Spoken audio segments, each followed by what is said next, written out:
கிறிஸ்துவுக்குள் மிகவும் பிரியமுள்ள அன்புக்குரிய சகோதர சகோதரிகளே, உங்கள் யாவருக்கும் நம்முடைய ஆண்டவராக இயேசு கிறிஸ்துவின் நாமத்தினாலே அன்பையும் வாழ்த்துதலையும் கூட இந்த நேரத்தில் தெரிவித்துக் கொள்கிறேன்.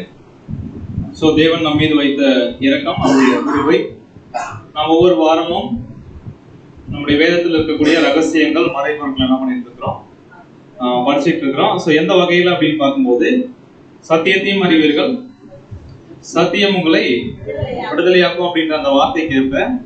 இப்ப சத்தியம் அப்படின்றது என்ன அப்படின்னு கேட்டோம்னா, நம்ம இன்னொரு வார்த்தையில சொல்லணும் அப்படின்னா உண்மைன்னு சொல்லலாங்களா.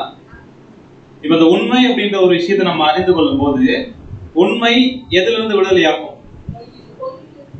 அப்போ இந்த வசனம் அப்படின்றது என்ன அப்படின்னு பார்த்தோம்னா, உண்மையை நீங்க அறிந்து கொள்ளும் போது இந்த உலகத்துல சாத்தான், அதுக்கப்புறம் அநேக விதமான தவறான போதனைகள் என்ன பண்ணப்பட்டிருக்கு அப்படின்னு பார்க்கும்போது உண்டாயிருக்கு. அது எல்லாமே சரியா தப்பா அப்படின்றத எப்படி கண்டுபிடிக்க முடியும்? வேத வசனம் அப்படின்ற அந்த உண்மை அப்படின்ற சத்திய வசனங்கள் ஒரு விஷயத்த சரியா சொல்லுதுன்னா அதுதான் என்னவா இருக்கும்? சரியா இருக்கும். அந்த வகையில தான் நம்ம என்ன பண்றோம் அப்படின்னு பார்க்கும்போது ஒவ்வொரு வாரமும் நம்ம படிச்சுட்டு வரோம். இன்னைக்கு நம்ம என்ன பண்றோம் அப்படின்னு பார்க்கும்போது ரொம்ப ஒரு இன்ட்ரெஸ்டிங்கான ஒரு தலைப்பு, நரகம் அப்படின்ற தலைப்புல நம்ம பாடம் பார்க்க போறோம். நரகம் அப்படின்னு சொல்லும் போது உங்களுக்கு எல்லாருக்கும் பயம் வருதுங்களா, சந்தோஷம் வருதுங்களா? அநேகரை இன்னைக்கு பயத்துக்குள்ள சொல்ற பேச்ச கேட்கல அப்படின்னா எதை காட்டுதான் பயமுறுத்தணும்? நரகத்துக்கு போயிடுவீங்க அப்படின்னு சொல்லிதான் என்ன பண்றது, பயமுறுத்துற ஒரு காரியம் என்ன பண்றோம் அப்படின்னு பாக்குறோம். அப்படின்னா நரகம் அப்படின்ற ஒரு விஷயம் அப்படின்னா என்ன, அந்த நரகம் எப்படிப்பட்ட ஒரு இடமா இருக்கும் அப்படின்றது இன்னைக்கு நம்ம என்ன பண்ண போறோம், போயிட்டு பார்க்க போறோம். எத்தனை பேர் நரகத்துக்கு போயிட்டு வந்திருக்கீங்க? நிறைய பேர் போயிட்டு வந்திருக்கிறாங்க. அதுல நீங்களும் யாராவது இருக்கீங்களா அப்படின்னு என்ன பண்றோம், இப்ப கேள்வியை கேட்டிருக்கிறோம். ஒரு வேளை நீங்க போய் பார்க்கல அப்படின்னா இன்னைக்கு நம்ம என்ன பண்ண போறோம், நரகத்தை போயிட்டு அது எப்படி இருக்குன்றது என்ன பண்ண போறோம், பார்க்க போறோம். பொதுவா வேதம் நரகம் அப்படின்றத குறிச்சு என்ன சொல்லுது அப்படின்றத பார்க்கறதுக்கு முன்னாடி நம்ம என்ன பண்ணலாம் அப்படின்னா, இந்த உலகத்துல அதுவும் என்ன அப்படின்னு பார்க்கும்போது கிறிஸ்தவர்களாகிய நமக்கு மாத்திரம் கிடையாது, கிறிஸ்தவர்கள் அல்லாத உலகத்துல இருக்கக்கூடிய பிற மதத்தினோட நம்பிக்கைகளும் எப்படிப்பட்டதா இருக்கு அப்படின்னு பார்த்தோம்னா, இந்த நரக போதனை குறித்த ஒரே நம்பிக்கை தான். என்ன அப்படின்னு பார்க்கும்போது நரகம் அப்படின்றது எங்க இருக்கும்?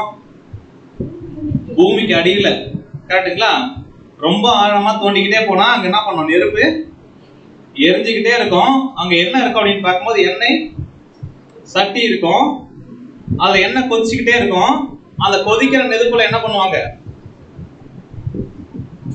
மனுஷங்களை போட்டு ஃப்ரை பண்ணிட்டே இருக்கும். கரெக்டுங்களா? அப்படிப்பட்ட ஒரு இடம் தான் என்னது, நரகம். இன்னைக்கு எல்லாருடைய நம்பிக்கை என்ன அப்படின்னு பார்த்தோம்னா, யார் யாரெல்லாம் பாவம் செய்யறாங்களோ அவங்க எல்லாருமே எண்ணெய் கொப்பரையில என்ன பண்ணுவாங்க போட்டு, அதுவும் எவ்வளவு நாள் அப்படி பார்க்க சதா காலத்துல என்ன பண்ணுவாங்க, நெருப்பு எரிஞ்சுக்கிட்டே இருக்கும். ஆனா அவங்க என்ன பண்ண மாட்டாங்க, சாக மாட்டாங்க. இதுதான் இன்னைக்கு உலகத்துல இருக்கக்கூடிய எல்லா மதத்தினுடைய நம்பிக்கையும் நரகத்தை குறிச்சு. அப்பனா நரகத்துக்கு யார் போவா அப்படின்னு கேட்டா என்ன சொல்லலாம் பதில்? யார் போவா? பாவம் செய்யறவங்க எல்லாமே நரகத்துக்கு போவாங்க. சரிங்களா? அப்பனா வசனம் நம்ம பார்க்கிறோம் 2 நாளாகும் 6:36, பாவம் செய்யாத மனுஷன் இல்லை அப்படின்னா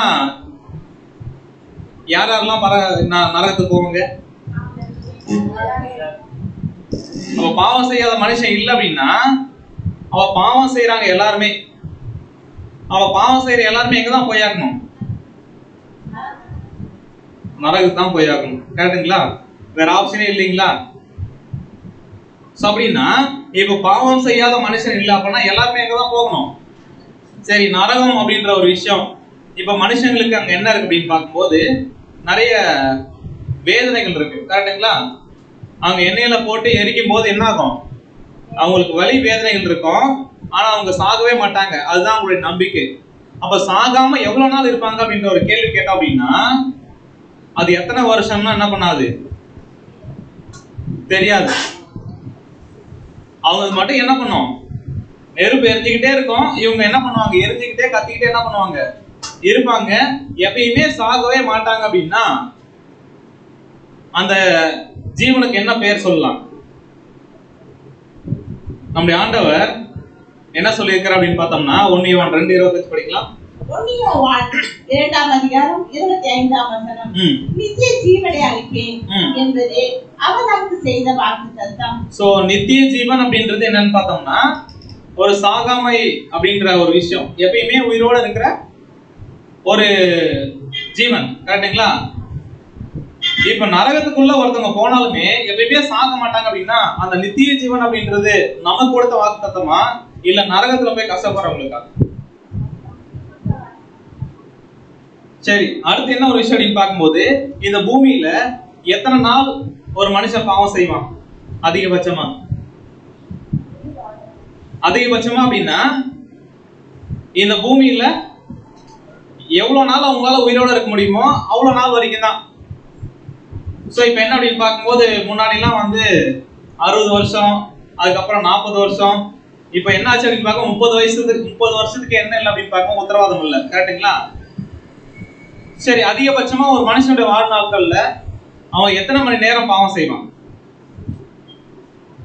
ஒரு நாள் 24 மணி நேரம் இருக்கு. தூங்குற நேரம், வேலைக்கு போற நேரம், அது இல்லாம மற்ற நேரங்கள் அதிகபட்சமா ஒரு நாளைக்கு எவ்வளவு கிடைக்கும் அவங்களுக்கு பார்த்தோம்னா ஒரு 2ல இருந்து ஒரு 4 மணி நேரம் கிடைக்குமா? சரி, அதிகபட்சமா அவங்க என்ன பண்றாங்க அப்படின்னு பார்க்கும்போது ஒரு பகல் ஃபுல்லாவே பாவம் பண்றாங்கன்னு வச்சுக்கீங்களா.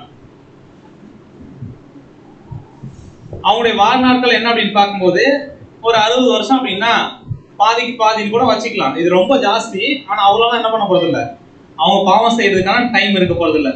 ஒரு 30 வருஷம் பாவம் செய்யறான்னு வச்சுக்கீங்களேன், அவங்களுக்கு தண்டனை அப்படின்றது எத்தனை வருஷம் கொடுத்தா கரெக்டா இருக்கும்? நீதி நடைமுறையில் சொல்லுங்க. 30 வருஷம் சொல்லலாம், இல்ல அதிகபட்சமா 2 மடங்கா கூட தண்டனை கொடுத்தாலும் எத்தனை வருஷம் தான் தண்டனை கொடுக்கணும்? 60 வருஷம் தான் கொடுக்கணும், கரெக்டுங்களா? சதா காலமும் 1000 வருஷமா அவங்க நெருப்புல எரிஞ்சுட்டு இருப்பாங்க அப்படின்னா இவங்க செஞ்ச பாவத்துக்கும் அதுக்கான தண்டனைக்கும் என்ன இல்ல? அநியாயமா இருக்கா இல்லைங்களா? சரி, இன்னொரு கேள்வி என்ன அப்படின்னு பார்க்கும்போது ஒவ்வொரு நாட்டிலையும் என்ன இருக்கு அப்படின்னு பார்க்கும்போது சட்டங்கள் இருக்கு, கரெக்டுங்களா? லா இருக்கு. இந்த சட்டங்கள் அப்படின்ற ஒரு விஷயம் எதுக்கு அப்படின்னு பார்த்தோம்னா மனுஷங்க தப்பு செஞ்சாங்கன்னா தண்டனை கொடுக்கணும். இப்போ தப்பு செஞ்சா தண்டனை கொடுக்கறது தான் சரியான ஒரு தீர்ப்பா இருக்கும் அப்படின்னா இப்போ சட்டங்கள் இருப்பதன் மூலமாக இல்ல தண்டனைகள் கொடுப்பதன் மூலமாக உலகத்துல பாவங்கள் அதிகமா இருக்கா, குற்றங்கள் கம்மியா இருக்கா, அதிகமா இருக்கா? என்ன கேள்வி பதில் சொல்லலாம். என்ன அப்படின்னு பார்க்கும்போது சிஸ்டர் சொல்றாங்க அது சட்டங்கள் இருந்தாலும் அந்த சட்டங்கள்ல என்ன ஓட்டைகள் இருக்குன்னு பார்த்துட்டு அதுல என்ன தப்பு பண்ணலாம் என்ன பண்றாங்க, வித்தியாசமா யோசிக்கிறாங்க. அப்ப அதுக்காக என்ன பண்றாங்க, இன்னொரு சட்டம் என்ன பண்றாங்க, இயற்றுறாங்க. என்ன அப்படின்னு பார்க்கும்போது இந்த சட்ட புஸ்தகங்கள் சட்டங்கள் நம்ம நாட்டுல அதாவது முத 1950ல இந்த சட்டங்கள் இயற்றப்படும் போது ஒரு 395 சட்டங்கள் தான் இருந்துச்சு. ஆனா இப்போ எவ்வளவு சட்டங்கள் இருக்கு அப்படின்னு பார்க்கும்போது கிட்டத்தட்ட ஒரு 900 சட்டங்கள் என்ன பண்ணியாச்சு அப்படின்னு பார்க்கும்போது இயற்றப்பட்டிருக்குது. இப்போ ஒவ்வொரு வருஷங்களும் என்ன ஆகும் அப்படின்னு பார்க்கும்போது இந்த சட்டங்களுடைய எண்ணிக்கை என்ன பண்ணும், எதுக்கு அப்படின்னா மனுஷன் தவறு செஞ்சதை தடுக்கிறதுக்காக இயற்றப்படக்கூடிய சட்டங்கள் அப்படின்னு பார்த்தோம்னா அது அதிகமாயிட்டு தான் இருக்கு. அது கேட்ட வகையில் குற்றங்கள் என்ன பண்ணிட்டு இருக்கு, அதிகமாயிட்டு தான் இருக்கு. இது நம்ம நாட்டுல மட்டும் கிடையாது, உலகத்துல இருக்க எல்லா நாட்டிலையும், சரிங்களா? அப்போ தப்புக்கா அப்படின்ற ஒரு விஷயம், ஒரு தவறு அப்படின்ற ஒரு விஷயம் இருந்துச்சு அப்படின்னா அந்த தவறுக்கான தண்டனை அப்படின்றது அப்படி கொடுப்பதன் மூலமாக குற்றங்களும் தவறுகளும் குறைவு போறது கிடையாது, சரிங்களா? கரெக்டா இல்லைங்களா? சரி, இப்போ உலகத்தின் அடிப்படையில் என்னன்னு பார்த்தோம்னா இந்த சட்டங்கள் அப்படின்ற ஒரு விஷயம் தவறுக்கு தண்டனை கொடுப்பதன் மூலமாக மனுஷங்க எல்லாமே திருந்துட்டாங்களா அப்படின்ற ஒரு கேள்வி கேட்டோம் அப்படின்னா என்ன பண்ணல, இன்னும் அதிகமா எப்படிலாம் பாவம் செய்யலாம் அப்படின்னு என்ன பண்றாங்க, பாவங்கள் அதிகமாயிட்டு இருக்கு. இது உலகத்தின் அடிப்படையில் என்னன்னு பார்க்கும்போது இந்த சட்டங்கள் அதாவது தவறு செஞ்சதுக்கான தண்டனை அப்படின்ற ஒரு விஷயம் இது உலகத்தின் அடிப்படையில் ஒரு ஃபெயிலியரான மெத்தட், கரெக்டுங்களா? ஏன்னா ஒருவேளை அது சரியா இருந்துச்சு அப்படின்னா குற்றங்கள் என்ன பண்ணிருக்கோம், குறைஞ்சிருக்கும். சரி, இது உலகத்தின் அடிப்படையிலேயே இது என்ன அப்படின்னு பார்க்கும்போது ஒரு ஃபெயிலியரான மெத்தட தேவன் என்ன பண்ணுவார்னா கையாளுவாரா? தப்பு செஞ்சது வெறும் தண்டனை மட்டும் தாங்க சொல்யூஷன் அப்படின்னா இது சாத்தியப்படுமா அப்படின்னு பார்க்கும்போது அப்படி என்ன பண்ண முடியாது. மனுஷங்களை சீர்படுத்தவோ இல்ல சரியான ஒரு நிலைக்கு கொண்டு வரவோ என்ன பண்ண முடியாது, கொண்டு வர முடியாது. அப்பனா பிரதர் நீங்க என்ன சொல்ல வரீங்க? அப்ப நரகம் அப்படின்ற ஒரு விஷயம் எதுக்கு அப்படின்னு பார்த்தோம்னா தவறு செஞ்சவங்களை தண்டிக்கிறதுக்கான ஒரு இடம் அப்படின்னு என்ன பண்றோம் இன்னைக்கு எல்லாருமே நம்பிக்கிட்டு இருக்கிறோம். சரி, அடுத்து இன்னொரு கேள்வி என்ன அப்படின்னு பார்க்கும்போது எல்லாமே உங்களோட யோசனைக்கு தான். நம்ம பையன் நம்ம சொல்றோம், ஆனா சொல்ற பேச்சு என்ன பண்றது இல்ல, கேட்கறது இல்ல. இன்னைக்கு முதல்ல ஒரு பாவம் செய்யறான், அதுக்கப்புறம் என்ன பண்றான் அப்படின்னு பார்க்கும்போது அடுத்தடுத்த நாள்ல, அடுத்தடுத்த வாரத்துல, இல்ல அடுத்தடுத்த வருஷங்கள்ல பாவங்கள் என்ன பண்றான், அதிகமா தப்பு செஞ்சுக்கிட்டே இருக்கிறான். நம்ம பேச்சு என்ன பண்றது இல்ல, கேட்கவே மாட்டான். அப்படின்னா அந்த பையனை என்ன பண்ணுவோம், அடிப்போம். சரி, அடிச்சாலும் திட்டுவோம், முதல்ல திட்டுவோம், அதுக்கப்புறம் அடிப்போம். அப்பயும் என்ன பண்ண மாட்டான், சரி கேட்கல அப்படின்னு வச்சுக்கலாம். அதுக்கப்புறம் என்ன அப்படின்னு பார்க்கும்போது ரொம்ப மோசமான குற்றம் செய்யறாங்க. இப்ப என்ன பண்ணுவோம் அப்படின்னு பார்க்கும்போது அதிகபட்சமா வீட்டை விட்டு என்ன பண்றது, வெளில போயிடுன்னு என்ன பண்ணுவோம், சொல்லுவோம். இப்படிப்பட்ட பிள்ளை எனக்கு வேண்டாம் அப்படின்னு என்ன பண்ணுவோம், சொல்லுவோம். சோ இதுக்கு மாறா எந்த அப்பா அம்மாவாவது பையன் சொல்ற வச்ச கேட்க மாட்டான் அப்படின்றதுனால அவன் தூங்கிட்டு இருக்கும் போது மண்ணெண்ணெய் இருக்குல்ல, இல்ல ஒரு பெட்ரோல் மேல ஊத்தி நெருப்பு வச்சு எரிப்பாங்களா? ஐயோ எப்படி பிரதர், ஏன் செய்ய மாட்டோம்? ஏன் செய்ய மாட்டோம்? ஏன்னா நம்ம பிள்ளை, ஏன் பிள்ளை பிரதர், என்னதான் தப்பு பண்ணாலும் என் பையன் அடிக்க முடியும், என்னால திட்ட முடியும், வீட்டை விட்டு போன்னு சொல்ல முடியும். ஆனா என்ன பண்ண எனக்கு மனசு வராது. நெருப்பு வச்சு கொளுத்துறதுக்கு மனசு வராது. சரி, நமக்கு மனசு வராது. ஏன்னா நம்ம யார் எப்படி இருக்கிறோம், ரொம்ப அன்பா இருக்கிறோம். யார் மேல? பிள்ளைங்க மேல. கரெக்டுங்களா? அப்ப நம்மளை காட்டிலும் பல மடங்கு அன்புள்ள நம்மளை படைத்த தேவன், நம்மளை மாத்திரம் இல்ல, இன்னைக்கு ஒட்டுமொத்த உலகத்தில் இருக்கிற எல்லா ஜனங்களும் யாரால் படைக்கப்பட்டவங்க? தேவனால் படைக்கப்பட்டவங்க. அப்படி படைத்த ஜனங்களை தேவன் நெருப்புல போட்டு எரிய வச்சுக்கிட்டே இருப்பாரு. அதுவும் எரிய எவ்வளவு நாள் எரிஞ்சாலுமே என்ன பண்ண முடியாது, அவங்க சாகவே மாட்டாங்க. அதை பார்த்து தேவன் என்ன பண்ணுவாரு, ரொம்ப சந்தோஷப்படுவார் அப்படின்னு நினைக்கிறது நியாயமா இருக்கா? சார்ஜ் போ, நியாயமா இருக்குங்களா? சோ நியாயமா இருக்குமா அப்படின்ற ஒரு கேள்வி கேட்டோம் அப்படின்னா கண்டிப்பா என்ன பண்ணாது. ஏன் அப்படின்னா நம்மளை காட்டிலும் நம்முடைய தேவன் எப்படிப்பட்டவர் அப்படின்னு பார்த்தோம்னா படிக்கலாம். சங்கீதம் 103:13 வசனம். சங்கீதம் 103:13 வசனம். தகப்பன் தன் பிள்ளைக்கு இறங்குவது போல கர்த்தர் தமக்கு பயந்தவர்களுக்கு இறங்குகிறார். தகப்பன் தன்னுடைய பிள்ளைகளுக்கு, ஒருவேளை பிள்ளை தவறு செஞ்சா அந்த பிள்ளைக்கு இறங்கி எப்படி அப்பா அம்மா மன்னிக்கிறாங்களோ, தேவன் என்ன பண்றார் அப்படின்னு பார்த்தோம்னா நமக்கு பயப்படுறவங்களுக்கு இரக்கம் என்ன பண்றாருங்களா, காமிக்கிறாருங்களா. அப்படி இரக்கம் நிறைந்த தேவன். ஏன்னா அப்படின்னு பார்க்கும்போது அவருடைய பிள்ளைகள் தான் யார் அப்படின்னு பார்க்கும்போது இன்னைக்கு உலகத்தில் இருக்கக்கூடிய ஜனங்கள் எல்லாரும் அவருடைய படைப்பு.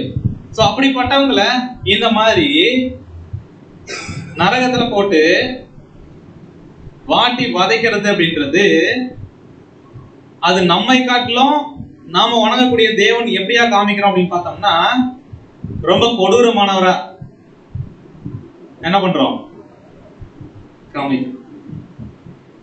சரி, இன்னைக்கு என்ன அப்படின்னு பார்க்கும்போது இந்த இஸ்ரேல் ஜனங்கள் இருக்கிறாங்கல்ல, அவங்க என்ன பண்ணாங்க அப்படின்னு பார்த்தோம்னா அவங்க வாழ்ந்த அந்த பழைய ஏற்பாட்டு காலத்துல தேவன் என்ன சொல்றாரோ அதுக்கு அநேகமா என்ன பண்ண கீழ்ப்படியில.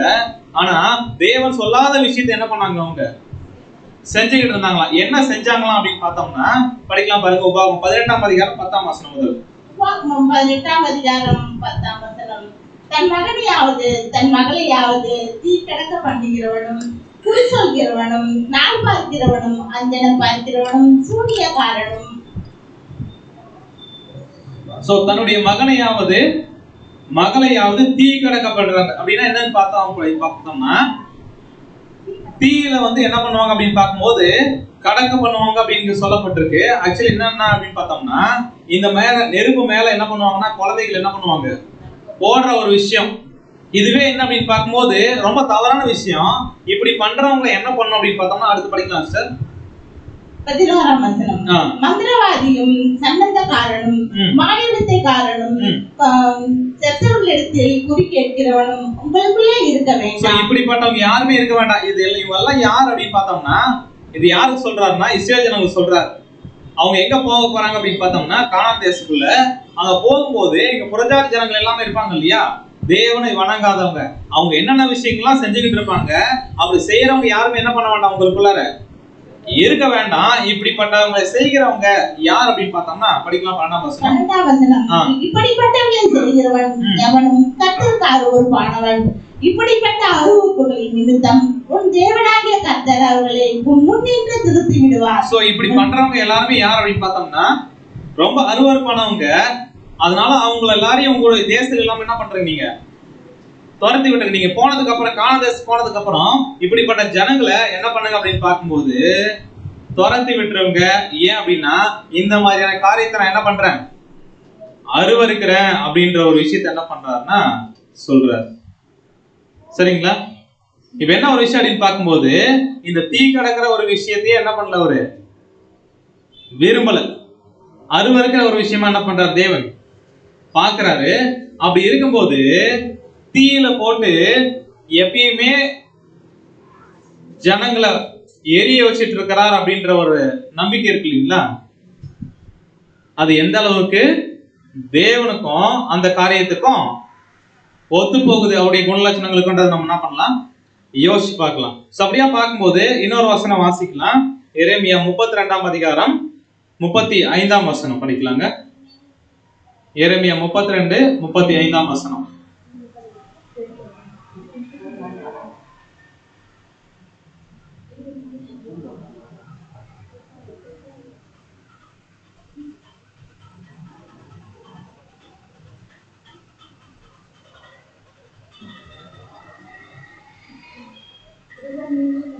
சரி, ஓகே. நீங்க ஒருவேளை வெளிச்சம் வருதுன்னா நீங்க பைபிள் எடுத்துக்கங்க. இல்ல அப்படின்னா நானே என்ன பண்றேன், படிக்கிற. எரேமியா 32ஆம் அதிகாரம் 35ஆம் வசனம். அவர்கள் மோளேகை கண்டு தங்கள் குமாரரையும் தங்கள் குமாரத்திகளையும் தீக்கடக்க பண்ணும்படி. அப்படின்னா மோளேகு அப்படின்ற ஒரு புறஜாதி கடவுள். அதுக்காக என்ன பண்றாங்கன்னா, இஸ்ரேல் ஜனங்கள் தங்களுடைய குமாரத்திகளையும் என்ன பண்றாங்களாம், தீக்கடக்க பண்ணும்படி இன்னோமுடைய குமாரனுடைய பள்ளத்தாக்கில் இருக்கிற பாகாலின் மேடைகள் என்ன பண்றாங்களாம். அப்ப அந்நிய தெய்வத்துக்குன்னு என்ன பண்றாங்கன்னா மேடைகளை கட்டியிருக்கிறாங்க பாகாலுக்கு. அங்க என்ன இருக்கு அப்படின்னு பார்க்க, மோளேகு அப்படின்ற ஒரு தேவன், அது புறஜாதி தேவன். யார் அப்படின்னு பார்க்கும், அம்மோனிய தேவன். சோ அவங்களுக்காக என்ன பண்றாங்க அப்படின்னு பார்க்கும்போது மேடையை கட்டி அவங்களுடைய குமாரரையும் குமாரத்திகளையும் இஸ்ரேல் ஜனங்கள் என்ன பண்றாங்களாம், தீ கடக்க பண்றாங்களாம். சோ இந்த ஒரு விஷயம் என்ன அப்படின்னு பார்க்கும்போது எப்படிப்பட்டதா இருக்கு அப்படின்னு பார்த்தோம்னா,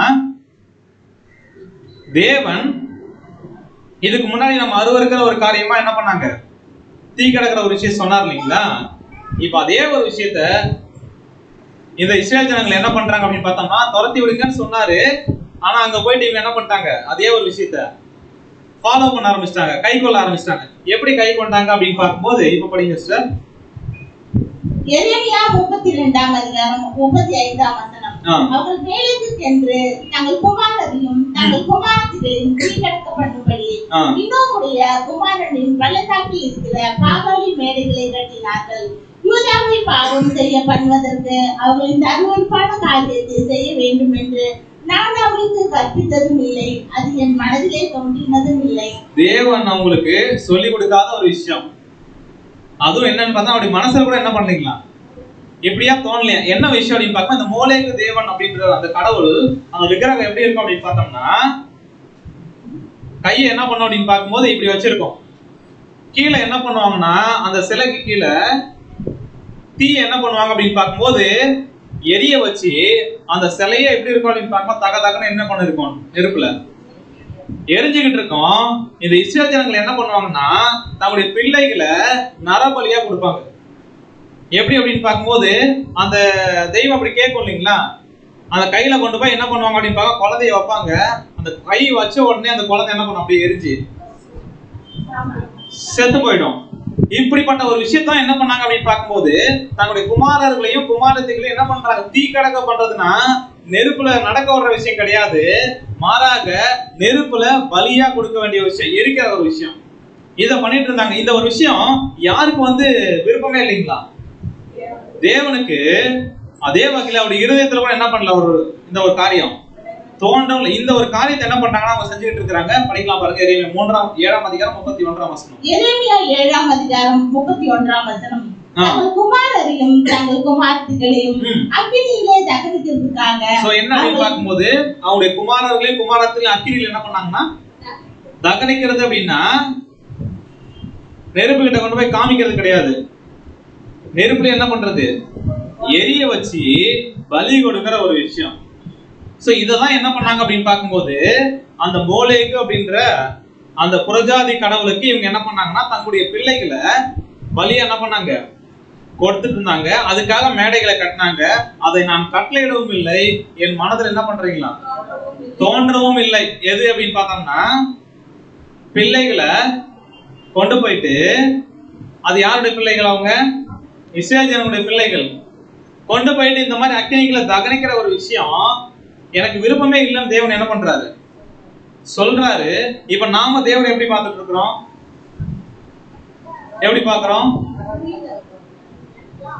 எண்ணெய் சட்டியில என்ன பண்ணுவாங்க, இப்ப மனுஷங்க எல்லாருமே அப்படியே எரிஞ்சுக்கிட்டே இருப்பாங்க, கத்திக்கிட்டே இருப்பாங்க, கூக்குரல் கேட்டுக்கிட்டே இருக்கும். அதை பார்த்து தேவன் என்ன பண்ணுவாரு, சந்தோஷப்படுவார்னு ஒரு வேளை நம்ம நம்பிக்கிட்டு இருக்கிறோம் அப்படின்னா நம்முடைய நம்பிக்கை என்பது சரியானதா இருக்குமா தவறானதா இருக்குமா? சரி, இது வரைக்கும் பார்த்த வசனங்கள் வரைக்கும் அது சரியா இல்லாத மாதிரி என்ன பண்ணப்படுது தெரியுது. சரி, நம்முடைய தேவன் எப்படிப்பட்டவர் அப்படின்றத பார்க்கலாம். சங்கீதம் 103 8ஆம் வசனம். சங்கீதம் 103 8ஆம் வசனம். கர்த்தர் உருக்கமும் இரக்கமும் நீடிய சாந்தமும் மிகுந்த கிருபையும் உள்ளவர். கர்த்தர் எப்படிப்பட்டவர்களாம்? உருக்கம் நிறைந்தவர், இரக்கம் நிறைந்தவர், நீடிய சாந்தம் உள்ளவர், மிகுந்த. இது நம்மளோட ஒப்பிட்டு பார்க்கும்போது நம்மளை காட்டிலும் பல மடங்கு அவர் எப்படிப்பட்டவர், இரக்கம் உள்ளவர், சாந்தம் உள்ளவர், கிருபை உள்ளவர். கரெக்டுங்களா? இப்படிப்பட்ட தேவன் எப்படி இந்த மாதிரி ஜனங்கள் நெருப்புல எரிஞ்சுக்கிட்டு இருக்கிறத பார்த்து சந்தோஷப்படுவார்? அதுவும் எப்படிப்பட்ட தேவன் அப்படின்னு பார்த்தோம்னா படிக்கலாம் பாருங்க. மீகா 7ஆம் அதிகாரம் 18ஆம் வசனம் முதல். மீகா 7ஆம் அதிகாரம் 18ஆம் வசனம். தமது சுதந்திரத்தில் நீதியானவர்களுடைய அக்கிரமத்தை பொறுத்து மீறுதல்களை மன்னிக்கிற தேவனுக்கு ஒப்பான தேவன் யார்? அவர் கிருபை செய்ய விரும்புகிறபடியால் அவர் என்றைக்கும் கோபம் வையார். 19ஆம் வசனம். அவர் திரும்ப நம்மேல் இறங்குவார், நம்முடைய அக்கிரமங்களை அடக்கி நம்முடைய பாவங்களை எல்லாம் சமுத்திரத்தின் ஆழங்களில் போட்டு விடுவார். அதுவும் என்னன்னு பார்த்தோம்னா இப்படிப்பட்ட தேவனை எங்கேயுமே பார்க்க முடியாதுங்களா?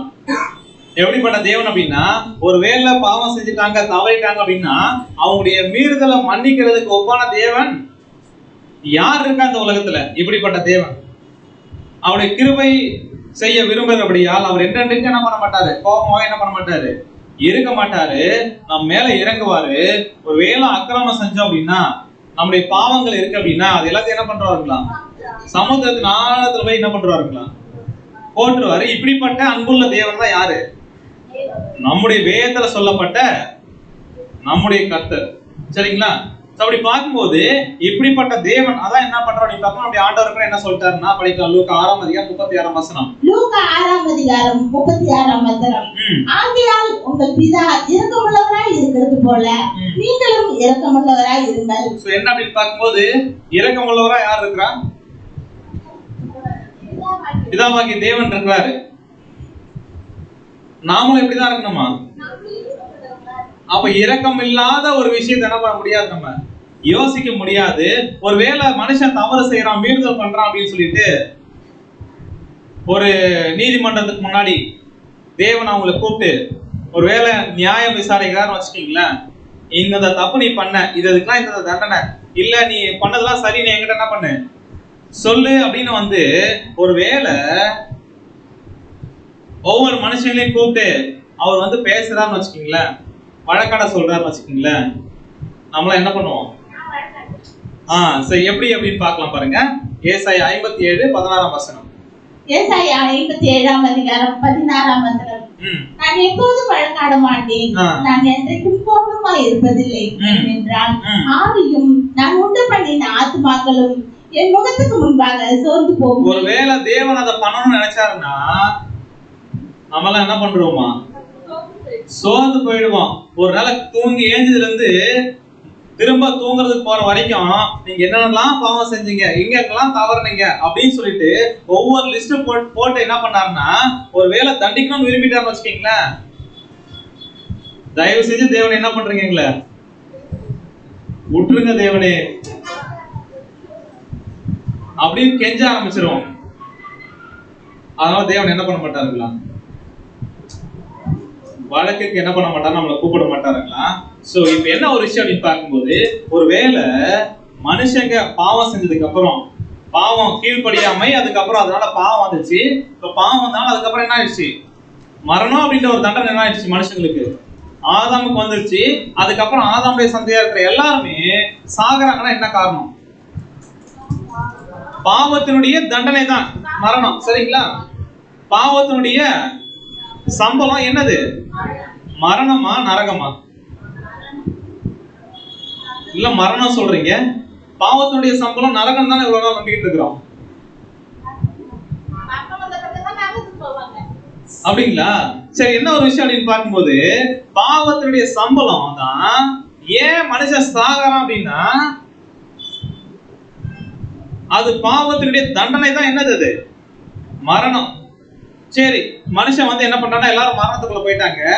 இப்ப எல்லாரையும் மீட்கிறதுக்காக இயேசு கிறிஸ்து ஏன் திரும்ப பூமிக்கு வந்தாரு? பரலோகத்துல இருந்து பாவிகளை ரட்சிக்கிறதுக்காக. அப்ப பாவிகளை ரட்சிக்கிறதுக்காக வந்தார் அப்படின்னு நம்ம நம்பிக்கிட்டு இருக்கிறோம். ஆனா பாவிகள் எல்லாமே எங்க போவார்? இன்னொரு பக்கம் சொல்லிட்டு இருக்கிறோம். சரி, வசனம் படிக்கலாம். யோவான் 3:17-18 யோவான் 3:17-18 உலகத்தை ஆக்கினிக்குள்ளாக தீர்க்கும்படி தேவன் தம்முடைய குமாரனை உலகத்தில் அனுப்பாமல் அவராலே உலகம் ரட்சிக்கப்படுவதற்காகவே அவரை அனுப்பினார். இயேசு கிறிஸ்து ஏன் பிதாவாகி தேவன் அவருடைய குமாரனை இந்த பூமிக்கு அனுப்பினார் அப்படின்னு பார்த்தோம்னா உலகத்தை அப்படியே ஆக்கினிக்குள்ளாக தீர்த்து எல்லாருமே எங்க போயிடுங்க? நரகத்துக்கு போயிடுங்கன்னு சொல்றதுக்காக கிடையாது. நம்முடைய குமாரனை எதுக்காக அனுப்பினாருன்னா அவராலே உலகம் என்ன பண்ணுமா? ரட்சிக்கப்படணும் அப்படின்றதுக்காக தான். நம்முடைய ஆண்டவர் எதுக்காக வந்தார் அப்படின்னு பார்த்தோம்னா கிறிஸ்துவும் எபிரேயர் 9:28 படிக்கலாம். எபிரேயர் 9:28 கிறிஸ்துவும் அநேகருடைய பாவங்களை சுமந்து தீர்க்கும்படிக்கு ஒரே தடம் பலியிடப்பட்டு தமக்காக காத்து கொண்டிருக்கிறவர்களுக்கு ரட்சிப்பை அருளும்படி இரண்டாம் தரம் பாவம் இல்லாமல் தரிசனமாவார். எதுக்காக இயேசு கிறிஸ்து வந்து ஒரே தரம் பலியானார் அப்படின்னு பார்த்தோம்னா எல்லாரும் என்ன பண்ணோம் அப்படின்னு பார்க்கும்போது ரட்சிக்கப்பட்டு அவங்களை மீண்டுமாக என்ன பண்ணோம்? உயிர் தெழுப்பணும் அப்படின்றதுக்காக தான் என்ன பண்ணாருன்னா இயேசு கிறிஸ்து வந்து என்ன பண்றா அப்படின்னு பார்க்கும்போது மரிச்சதுக்கான காரணம். சோ இப்படியாக நம்முடைய தேவன் இரக்கமுள்ளவரா அவருடைய குமாரனை என்ன பண்ணிருக்காருன்னா இந்த மனுக்குலத்துக்காக என்ன பண்ணிருக்கிறாரு? கொடுத்திருக்கிறார். அவரும் என்ன பண்ணிருக்காருன்னா மரிச்சிருக்கிறார். எதுக்காக அப்படின்னா இந்த மனுஷங்களை என்ன பண்ணணும்? மீண்டுமாக தன்னுடைய கிட்ட சேர்த்துக்கணும், உயிர் தெழுப்பணும். அவங்க என்னென்ன விஷயம்லாம் இறந்து போயிருக்காங்களோ எல்லாத்தையும் என்ன பண்ணணும்? கொடுக்கணும் அப்படின்றதுக்காக. படிக்கலாம் பாருங்க. சங்கீதம் 103:9 சங்கீதம் 103:9 அவர் எப்போதும் கடிந்து கொள்ளார், என்றென்றைக்கும் கோபம் கொண்டிருக்கிறார். அவர் நம்முடைய பாவங்களுக்கு தக்கதாக நமக்கு செய்யாமலும் நம்முடைய அக்கிரமங்களுக்கு தக்கதாக நமக்கு சரி கட்டாமலும் இருக்கிறார். என்ன அப்படின்னு பார்க்கும்போது எப்பயுமே அவர் கடிந்து கொள்ள மாட்டாரு, எப்பயுமே கோபமா இருக்க மாட்டாரு. ஒருவேளை நம்முடைய பாவங்களுக்கு தக்கதாக அவர் என்ன பண்ண மாட்டாரு? நமக்கு செய்யாமலும் நம்முடைய அக்கிரமங்களுக்கு தக்கதாக நமக்கு சரி கட்டாம என்ன பண்றாருங்களா? இருக்கிறாருங்களா? அதான் முன்னாடியே படிச்ச மாதிரி நம்முடைய அக்கிரமத்தை மீறுதல்களை எங்க தூக்கி போட்டாரு? சமுத்திரத்தின் ஆழத்துல என்ன பண்ணிட்டாரு? போட்டுட்டாரு. அப்படின்னா பிரதர் இப்ப நீங்க பேசின வரைக்கும் என்ன சொல்ல வரீங்க அப்படின்னு நாங்க யோசிக்கிறோம். அப்படின்னா இந்த மாதிரி தப்பு செஞ்சவங்களுக்கு நரகம் அப்படின்னு ஒண்ணுலாம் என்ன பண்ணாது? இருக்காது. அப்ப அவங்களுக்கு தண்டனையே கிடையாதா? அப்பனா இந்த உலகத்துல என்ன பண்ணிருக்கிறாங்க? மனுஷங்க பாவம் செய்யறாங்க, அக்கிரமம் செய்யறாங்க. அதுவும் என்ன அப்படின்னு பார்க்கும்போது சொல்லிக்கவே முடியாது. அப்படிப்பட்ட கொடுமைகள் என்ன பண்ணிட்டு இருக்காங்க இந்த உலகத்துல மனுஷங்க செஞ்சுக்கிட்டு இருக்காங்க. அப்போ இவ்வளவு பெரிய பாவங்கள் செஞ்சாலும் அவங்க எல்லாம் நரகத்துக்கு போயிட்டு கஷ்டப்பட மாட்டாங்க. அவங்களுக்காக தான் இயேசு கிறிஸ்து மரிச்சிருக்காரு சொல்லும் போது இப்ப அவங்களுக்கு எல்லாம் தண்டனையே இல்லையா? நம்ம கூட யோசிக்கலாம். நம்ம பக்கத்து வீட்டுல இல்ல நமக்கு விரோதமா தப்பு செஞ்சு இல்ல அநியாயம் பண்ணி நம்ம கிட்ட வந்து அபகரிச்சு என்ன பண்ணிருப்பாங்க, வாழ்ந்துட்டு இருப்பாங்க. இப்படிப்பட்டவங்க தண்டனை இல்லை அப்படின்னு சொன்னோம்னா இதெல்லாம் எங்களால என்ன பண்ண முடியாது, ஏத்துக்க முடிகிற மாதிரி இல்லீங்களே அப்படின்னு சொல்லிட்டு பழைய ஏற்பாட்டு காலத்துல ஒருத்தர் தான் வெயிட் பண்ணிட்டு இருந்தார். யார் அப்படின்னு பார்த்தோம்னா ஒரு பட்டணத்துக்கு போக சொன்னாரு. அவர் மாறா என்ன பண்றாரு, வேற பட்டணத்துக்கு ஓடி போயிட்டாரு.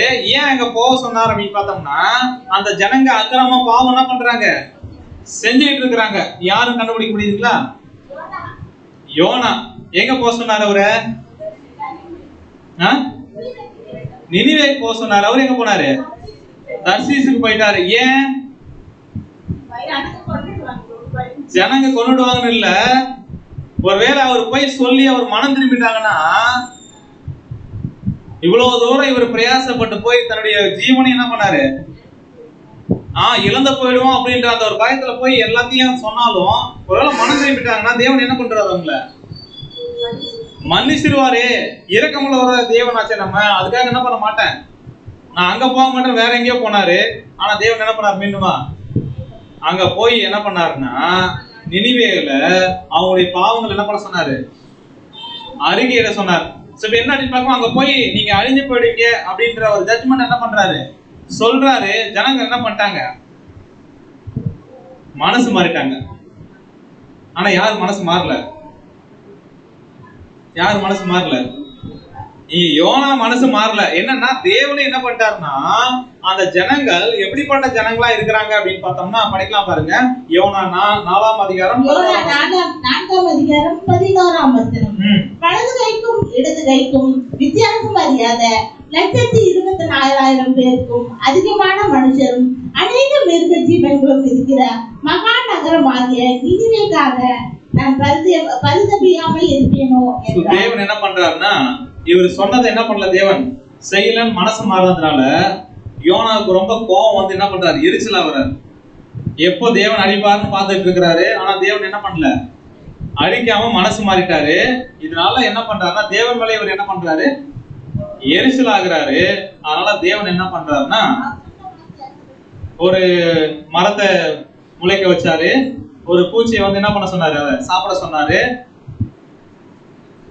அதுக்கப்புறம் என்னாச்சு அப்படின்னு பார்க்கும்போது இவர் என்ன பண்றாரு அப்படின்னு பார்த்தோம்னா அவர் புரிய வைக்கிறதுக்காக ஒரு சில எக்ஸாம்பிள் அவருக்கு செஞ்சு காமிச்சிட்டு, இந்த மாதிரி இந்த சின்ன விஷயத்துக்கே இப்படி என்ன பண்ற யோசிக்கிறியே, அங்க இருக்கக்கூடிய ஜனங்கள் எவ்வளவு பேர் அப்படின்னு பார்த்தோம்னா 120,000 பேரு. அது எப்படிப்பட்ட ஜனங்கள் அப்படின்னு பார்த்தோம்னா வலது கைக்கும் இடது கைக்கும் வித்தியாசம் அறியாத 120,000 பேரு. அப்ப வலது கைக்கும் இடது கைக்கும் வித்தியாசம் தெரியாத ஜனங்கள் அப்படின்னா என்ன சொல்ல வர்றார் தேவன்? யாருக்கு வலது கைக்கு இடது கைக்கு வித்தியாசம் தெரியாது? நினிவேல இருக்கிற ஜனங்களுக்கா? யாருக்கு அப்படின்னா குழந்தைக்கு. சரிங்களா? குழந்தைக்கு தான் என்ன அப்படின்னு பார்க்கும்போது இந்த கையால சாப்பிடு அப்படின்னா அப்போ சரின்னு சொல்லிட்டு அடுத்து என்ன பண்ணும், இந்த கையால எடுத்து சாப்பிடும். ஏன்னா அந்த குழந்தைக்கு என்ன தெரியாது, எது வலது கை எது இடது கைன்னு தெரியாது. அப்படியாக யார் இருக்கிறாங்க, நினிவேலுடைய ஜனங்கள். அவங்க மனம் திரும்பின உடனே தேவன் என்ன பண்ணிட்டாருன்னா அவங்களுடைய பிள்ளைகளா நினைச்சு அவங்க செஞ்ச அக்கிரமத்தை என்ன பண்ணிட்டாரு, மன்னிச்சிட்டாரு. இப்படிப்பட்ட தேவன் தான் யாரு, நம்முடைய தேவன். அப்படின்னா என்ன வகையான பாவம் செஞ்சாலும் இல்ல எப்படிப்பட்ட தீமைகளை செஞ்சாலும் எல்லாருக்குமே மன்னிப்பு அப்படின்ற ஒரு விஷயம் தான் இருக்குது. அப்படின்னா நம்ம பைபிள்ல நரகத்தை பத்தி சொல்லியிருக்கா இல்லையா? இப்பதான் நம்ம என்ன பண்ண போறோம், நரகத்தை போய் பார்க்க போறோம். பைபிள்ல இருக்கக்கூடிய நரகம் எப்படிப்பட்டதுன்னு போய் படிக்க போறோம். சோ அப்ப நரகம் அப்படின்னு இருக்குதா இல்லைங்களா பைபிள்ல? அதை பத்தின வசனங்கள் இருக்கா இல்லைங்களா? அப்ப பைபிள்ல நரகம் சொல்லப்பட்டிருக்கு. அந்த நரகம் தான் நாம இவ்வளவு நாள் என்ன நினைச்சிட்டு இருக்கோம் அப்படின்னா, எண்ணெய் கொப்பரை இருக்கும், அதுல ஜனங்கள் என்ன பண்ணுவாங்க, எரிஞ்சுக்கிட்டு இருப்பாங்க. அது தேவன் பார்த்து என்ன பண்ணுவாரு, சந்தோஷப்படுவாரு. அது முக்கியமான விஷயம் என்ன அப்படின்னு பார்த்தோம்னா, இப்போ அந்த நரகத்துக்கு அதிகாரி யாரு?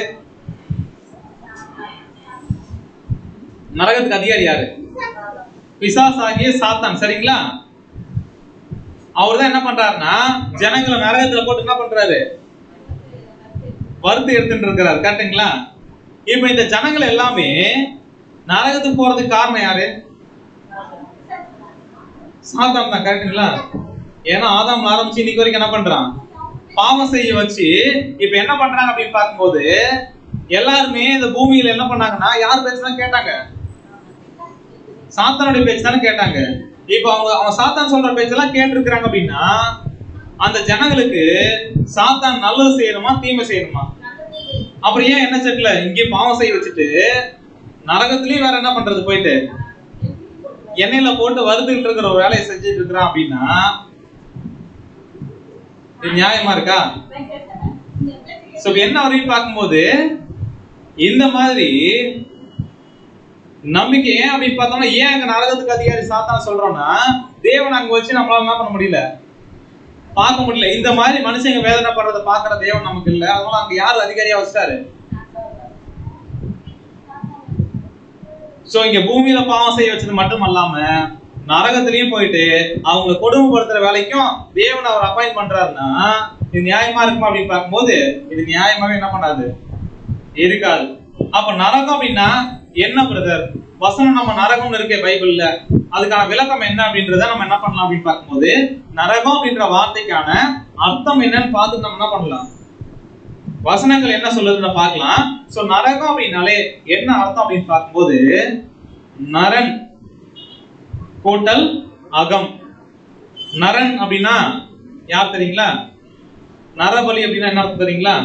நரன், நரபலி அப்படின்னா மனுஷங்களை பலியா கொடுக்கிறது. சரிங்களா? அகம் அப்படின்னா உள்ள. மனுஷனை உள்ள வைக்கக்கூடிய ஒரு இடம், அதுக்கு பேர் தான் என்ன அப்படின்னு பார்க்கும்போது நரகம் அப்படின்னு என்ன பண்றோம் அப்படின்னு தமிழ்ல பாக்குறோம். அடுத்து பாதாளம்னு ஒரு வார்த்தை இருக்கு. இதே நரகம் அப்படின்ற ஒரு விஷயத்தை தான் இந்த பாதாளம் அப்படின்னு குறிக்குது. பாதத்தின் கீழ் இருக்கக்கூடிய ஆழம் பாதாளம் அப்படின்னு என்ன பண்றோம் அப்படின்னு பார்க்கும்போது தமிழ் டிக்ஷனரியில கொடுக்கப்பட்டிருக்கு. அப்ப பாதத்தின் கீழ் இருக்கக்கூடிய ஆழம் அப்படின்றது எந்த ஆழம்? பூமி தான். கரெக்டுங்களா? அது ரொம்ப ஆழத்துல போயிட்டு எண்ணெய் கொப்பரை எரியுறது அந்த ஆழம் கிடையாது. பாதத்துக்கு கீழே இருக்கக்கூடிய ஆழம். மனுஷன் எல்லாரையும் மறிச்சதுக்கு அப்புறம் எங்க வைக்கிறாங்க?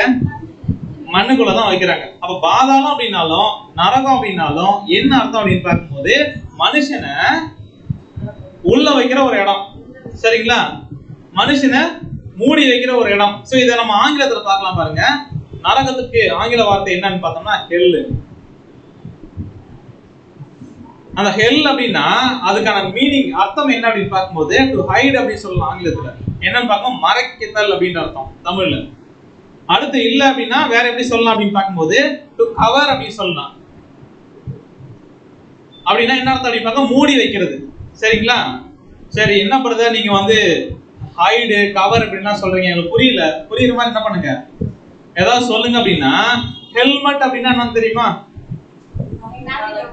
ஹெல்மெட்னா தெரியுங்களா உங்களுக்கு? தலை கவசம். ஏன் அதுக்கு ஹெல்மெட்? இப்ப என்னன்னு பார்க்கும்போது மனுஷனோட தலை அடிபடாம இருப்பதற்காக அவனோட தலை என்ன பண்றது, மறைச்சு வைக்கிற ஒரு பொருள், மூடி வைக்கிற ஒரு பொருள். அதுதான் என்னன்னு பார்க்கும்போது ஹெல்மெட். என்ன பிரதர் ஹெல்லுன்னா நாங்க என்ன நினைச்சிருந்தோம்? சாத்தான், அதுக்கப்புறம் கெட்டு போன தேவதூதர்கள், மனுஷங்க, எண்ணெய் கொப்பரை, இதுதானே பிரதர் நினைச்சிட்டு இருந்தோம். கடைசியில ஹெல்மெட் என்ன பண்ணிட்டீங்க அப்படின்னா என்னன்னு பார்க்கும்போது மூடி வைக்கக்கூடிய ஒரு இடம், அதுக்கு பேர் தான் என்னன்னு பார்த்தோம்னா ஹெல்லு, மறைச்சு வைக்கக்கூடிய எல்லாம். இப்ப ஆங்கிலத்துல கூட என்ன பண்ணுவாங்கன்னா ஒரு சில பழமொழி சொல்லுவாங்க. என்னன்னு பார்த்தோம்னா I must hell my potatoes அப்படின்னு சொல்லுவாங்க.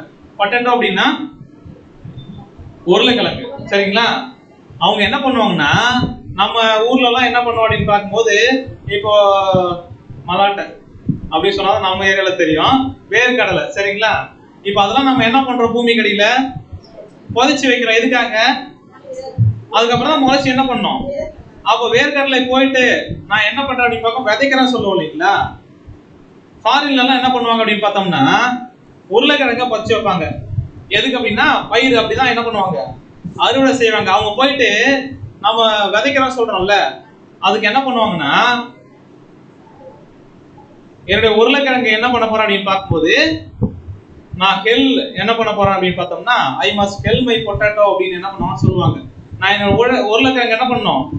புதைச்சி வைக்கணும். ஏன்னா அதுக்கப்புறம் என்ன பண்ணணும்? அது விளைஞ்சி அறுவடை பண்ணணும் இல்லையா? அதனால என்ன பண்ணுவாங்கன்னா அப்படி சொல்லுவாங்க. ஸோ அடுத்து என்ன பண்ணுவாங்கன்னா வீடு பூட்டி வைக்கிறோம் இல்லைங்களா? வீடை மூடி வைக்கிறோம்ல, I must hell my house அப்படின்னு சொல்லுவாங்க ஆங்கிலத்துல. அப்படின்னா என்ன அர்த்தம் அப்படின்னு பார்த்தோம்னா என் வீட்டை என்ன பண்ணோம்? நரகத்துல போட போறேன் அப்படின்னு சொல்றாங்களா? என்ன அர்த்தம் அப்படின்னு பார்க்கும்போது என்னோட வீட்டை நான் மூடுறதுக்கு என்ன சொல்லுவாங்க அப்படின்னு பார்த்தோம்னா ஹெல்ன்ற வார்த்தை என்ன பண்றாங்க?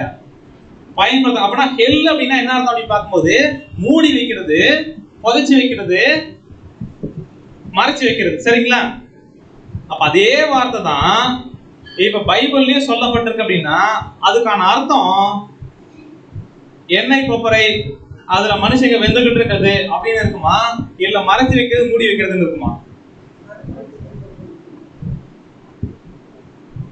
சரி, இப்ப நம்ம என்ன பண்ண போறோம் அப்படின்னு பார்க்கும்போது அது என்னவா இருக்குன்னு போய் பார்க்க போறோம். சோ பழைய ஏற்பாடு எந்த மொழியில எழுதப்பட்டது? எபிரேய பாஷை. புதிய ஏற்பாடு கிரேக்க பாஷை.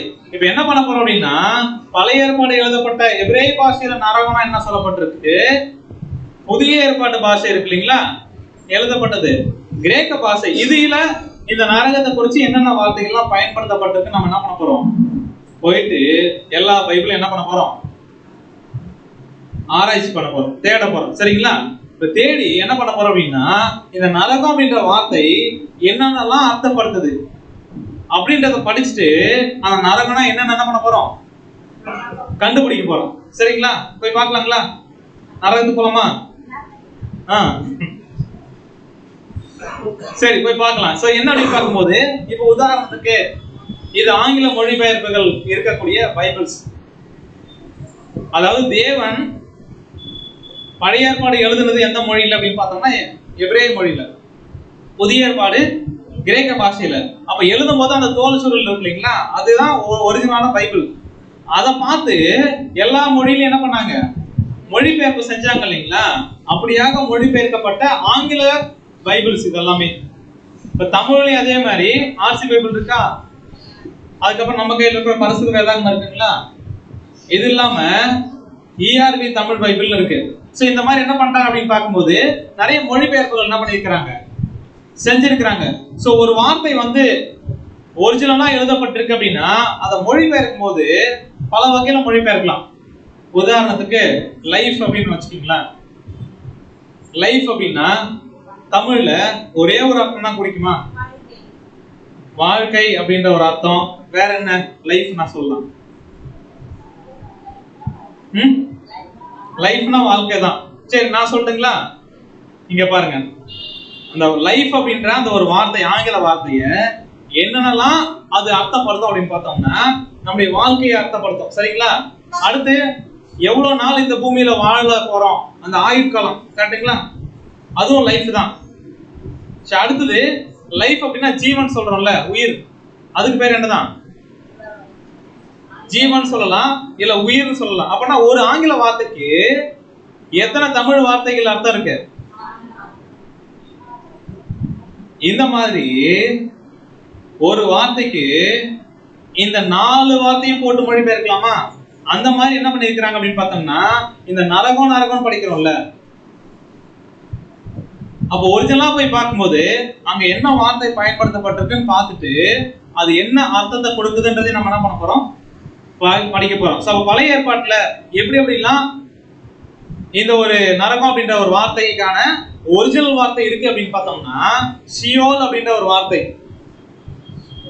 ஷியோல் அப்படின்னா என்ன அர்த்தம் அப்படின்னு பார்க்கும்போது நரகம் அப்படின்ற ஒரு வார்த்தையினுடைய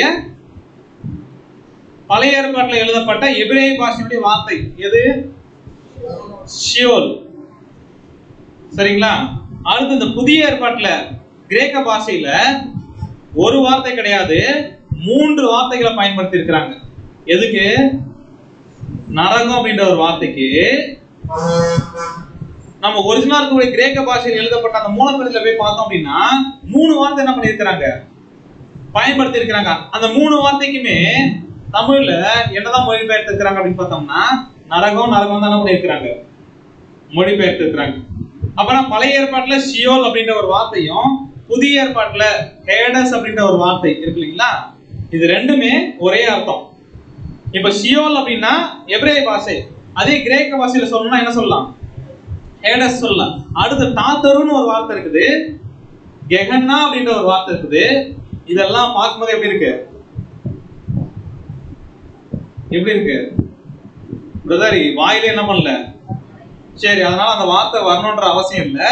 நம்ம சொல்ல வர கருத்துக்களை நீங்க புரிஞ்சுக்கிட்டா அதுவே என்ன பண்ணும், போதும். இப்போ ஷியோல் அப்படின்ற எபிரேய வார்த்தை இருக்கு இல்லைங்களா, அதை எப்படி எப்படிலாம் மொழிபெயர்க்கலாம் அப்படின்னு பார்த்தோம்னா ஹெல்லு, கிரேவ், பிட்டு. சரி, நான் தமிழ்ல சொல்றேன் என்ன அப்படின்னு பார்த்தோம்னா ஹெல் அப்படின்னா நரகம் மொழிபெயர்க்கலாம். கிரேவ் அப்படின்னா என்ன அர்த்தம் அப்படின்னு பார்த்தா பாதாளம். சரிங்களா? பாதாளம்ன்ற வார்த்தை இருக்கா பைபிள்ல? சரி, நம்ம பார்க்க போறோம். அடுத்து பிட் அப்படின்னா குழின்னு அர்த்தம். இப்போ ஷியோல் அப்படின்ற ஒரு வார்த்தைய ஆங்கிலத்துல எத்தனை வார்த்தைகளா எழுதி இருக்கிறாங்க அப்படின்னு பார்த்தோம்னா ஹெல் நரகம்னு எழுதி இருக்கிறாங்க, பாதாளம் எழுதி இருக்கிறாங்க, குழின்னு என்ன பண்ணிருக்கிறாங்க, எழுதி இருக்கிறாங்க. எத்தனை முறைகள் அப்படின்றத நான் பாக்குறோம். சோ ஹெல் அப்படின்ற வார்த்தை நரகம் 31 இடத்துல இருக்கு, கிரேவ் பாதாளம் அப்படின்னு 31 இடத்துல இருக்கு, பிட் குழின்னு சொல்லிட்டு 3 இடத்துல. ஆனா ஒரிஜினல் பைபிள்ல எத்தனை வார்த்தை தான், ஒரே வார்த்தை தான். சரிங்களா? இது எங்க பிரதர் இருக்கு அப்படின்னு பார்த்தோம்னா படிக்கலாம் பாருங்க. யோபு 14:13. யோபு 14ஆம் அதிகாரம் 13ஆம் வசனம். நீர் என்னை பாதாளத்தில் ஒளித்து உமது கோபம் தீரும் மட்டும் என்னை மறைத்து என்னை திரும்ப நினைக்கும்படிக்கு எனக்கு ஒரு காலத்தை குறித்தால் நலமாய் இருக்கும். இது யார் சொல்றா? யோபு சொல்றாரு. என்ன அப்படின்னு பத்மனி, என்ன பாதாளத்துல என்ன பண்ணுங்க, ஒளிச்சு வைங்க அப்படின்னு சொல்றாரு. யோபு நல்லவரா கெட்டவருங்களா? நல்லவரா கெட்டவருங்களா? நீதிமான். இப்ப இந்த பாதாளம் இங்க சொல்லப்பட்டிருக்கு இல்லைங்களா, அதோட ஒரிஜினல் வார்த்தை என்னன்னு பார்த்தோம்னா எபிரேய பாஷையில ஷியோல் தான் சொல்லப்பட்டிருக்கு.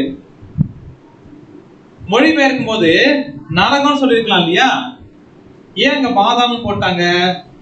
மொழிபெயர்க்கும் போது நல்லவரை நரகத்துல போட்டா நல்லா இருக்காது, கரெக்டுங்களா? அதனால பாதாளம் போட்டிருக்கிறாங்க. அடுத்து அந்த ஷியோல் அப்படின்ற அந்த எபிரேய வார்த்தைய இன்னொரு இடத்துல மொழிபெயர்த்து இருக்காங்க. சங்கீதம் 9:17 படிக்கலாம் பாருங்க. சங்கீதம் 9:17 வசனம். துன்மார்க்கருக்கு தேவனை மறுக்கிற எல்லா ஜாதிகளும் நரகத்திலே தள்ளப்படுவார்கள். துன்மார்க்கர் அப்படின்னா கெட்டவங்க, மோசமானவங்க. தேவனை மறுக்கிற எல்லா ஜாதிகளும் எங்க போவாங்க, எங்க தள்ள விடுவாங்க? நரகத்துல. ஓகேங்களா? இவங்க எல்லாம் யாரு நரகத்துக்கு யார் போறாங்க? துன்மார்க்கர். யாரெல்லாம் அநியாயம் பண்றாங்களோ, தீமை செய்யறாங்களோ, பாவம் செய்யறாங்களோ அவங்க எல்லாம் எங்க போடணும்? நரகத்துல போடணும். சரிங்களா? இந்த நரகம் அப்படின்னு மொழிபெயர்த்து இருக்காங்க இல்லையா, அதனுடைய எபிரேய வார்த்தை ஒரிஜினல் என்னதான் இருக்குன்னா ஷியோல் தான் இருக்கு. சரிங்களா? இப்ப நம்ம பார்க்கலாம் பாருங்க. இப்ப யோபுக்கு சொல்லப்பட்ட அந்த கிரேவ்ன்ற ஒரு வார்த்தை இருக்கு இல்லைங்களா, அந்த வார்த்தை ஒரிஜினலா எபிரேய பாஷையில ஷியோல் தான் சொல்லப்பட்டிருக்கு. அதே மாதிரி இப்ப சங்கீதத்துல நம்ம படிச்சோம் இல்லைங்களா 9:17 துன்மார்க்கர் தேவனை மறக்கிற எல்லாரும் நரகத்துல போவான்னு சொல்றோம் இல்லைங்களா, அந்த நரகன்ற வார்த்தையும் ஒரிஜினல் என்னதான் இருக்கு அப்படின்னு பார்த்தோம்னா ஷியோல் தான் சொல்லப்பட்டிருக்கு. ஆனா மொழிபெயர்க்கும் போது மட்டும் யோபுக்கு என்ன பண்ணிட்டாங்க, பாதாளம் போட்டாங்க. கெட்டவங்களாகிய துன்மார்க்கருக்கு என்ன பண்ணிட்டாங்க, நரகம் போட்டாங்க. ஏன் போட்டாங்க அப்படின்ற ஒரு கேள்வி வரும்போது யோபு என்ன பண்ணிட்டாரு, நல்லவரா இருந்துட்டாரு. அவர் நரகத்துல போட்டான்னு சொன்னா நல்லா இருக்காது இல்ல, அதனால என்ன பண்ணிட்டாங்கன்னா பாதாளத்துல அப்படின்னா ஏதோ ஒரு ரூம்ல என்ன பண்ணிட்டாரு, அவரை வைங்கன்னு சொல்லிட்டார் அப்படின்ற மாதிரி மொழிபெயர்த்துட்டாங்க. ஆனா ஒரிஜினல்ல பார்க்கும்போது ஷியோல்ன்ற வார்த்தை தான் ஆங்கிலத்துல கிரேவ் மொழிபெயர்த்தாங்க யோபுக்கு. அதான் நம்ம பார்க்கிறோம் பாதாளம். சரிங்களா? கெட்டவங்களா இருக்கக்கூடிய துன்மார்க்கருக்கு ஹெல் அப்படின்ற ஒரு வார்த்தை என்ன பண்ணிட்டாங்க அப்படின்னு போட்டாங்க. இப்ப தமிழ்ல மொழிபெயர்க்கும் போது என்ன வார்த்தை தான் அப்படின்னு பார்த்தோம்னா, யோபுக்கு பாதாளம், கெட்டவங்களுக்கு என்னது நரகம். ஆனா ரெண்டு வார்த்தைகளுமே ஒரிஜினல்ல போய் பார்த்தோம்னா என்னதான் ஷியோல்ன்ற ஒரே வார்த்தை தான். சரிங்களா? சரி, அடுத்து நம்ம என்ன பண்ண போறோம் அப்படின்னு பார்க்கும்போது இன்னும் ஒரு சில வசனங்கள் நம்ம படிக்க போறோம். இப்ப என்ன ஒரு விஷயம் பார்க்க, சங்கீதம் 31:17 படிக்கலாம். சங்கீதம் 31:17 வசனம். கர்த்தாவே, உம்மை நோக்கி கூப்பிட்டேன், நான் வெட்கப்பட்டு போகாதபடி செய்யும். துன்மார்க்கர் வெட்கப்பட்டு பாதாளத்தில் மௌனமாய் இருக்கட்டும். சோ இங்க துன்மார்க்கர் அப்படின்னு சொல்லும்போது இவங்க எல்லாம் வெட்கப்பட்டு எங்க இருக்கட்டும்? பாதாளம் சொல்றாங்க இல்லையா? இந்த பாதாளன்ற ஒரு வார்த்தை என்ன வார்த்தை தான் அப்படின்னு பார்த்தோம்னா, கிரேவ்னு இங்கிலீஷ்ல சொல்லி இருக்கிறாங்க, தமிழ்ல பாதாளம் போட்டாங்க. ஒரிஜினல்ல இங்கேயும் என்னதான் அப்படின்னு பார்த்தோம்னா ஷியோல் தான். அப்ப பழைய ஏற்பாட்டுல எபிரேய மொழியில நீங்க எங்க நரகத்தை போய் படிச்சாலும் அது எந்த வார்த்தை தான் போட்டிருக்கோம்? ஷியோல் தான் போட்டிருக்கோம். ஆனா ஆங்கில பைபிள்ல படிச்சீங்கன்னா என்னென்ன வார்த்தையெல்லாம் இருக்கும் அப்படின்னு பார்க்கும்போது ஹெல் இருக்கும், கிரேவ் இருக்கும், பிட்னு இருக்கும். அப்படியே தமிழ் பைபிள்ல படிச்சீங்கன்னா பாதாளம் இருக்கும், நரகம் இருக்கும், குழின்னு இருக்கும். என்ன பிரதர் ஒரே வார்த்தை ஏன் இத்தனை தடவை என்ன பண்ணாங்க? மாத்தி மாத்தி என்ன பண்ணிருக்காங்க? மொழிபெயர்த்திருக்காங்க. ஏன்னா மொழிபெயர்த்தவங்களுக்கு என்ன தெரியாது?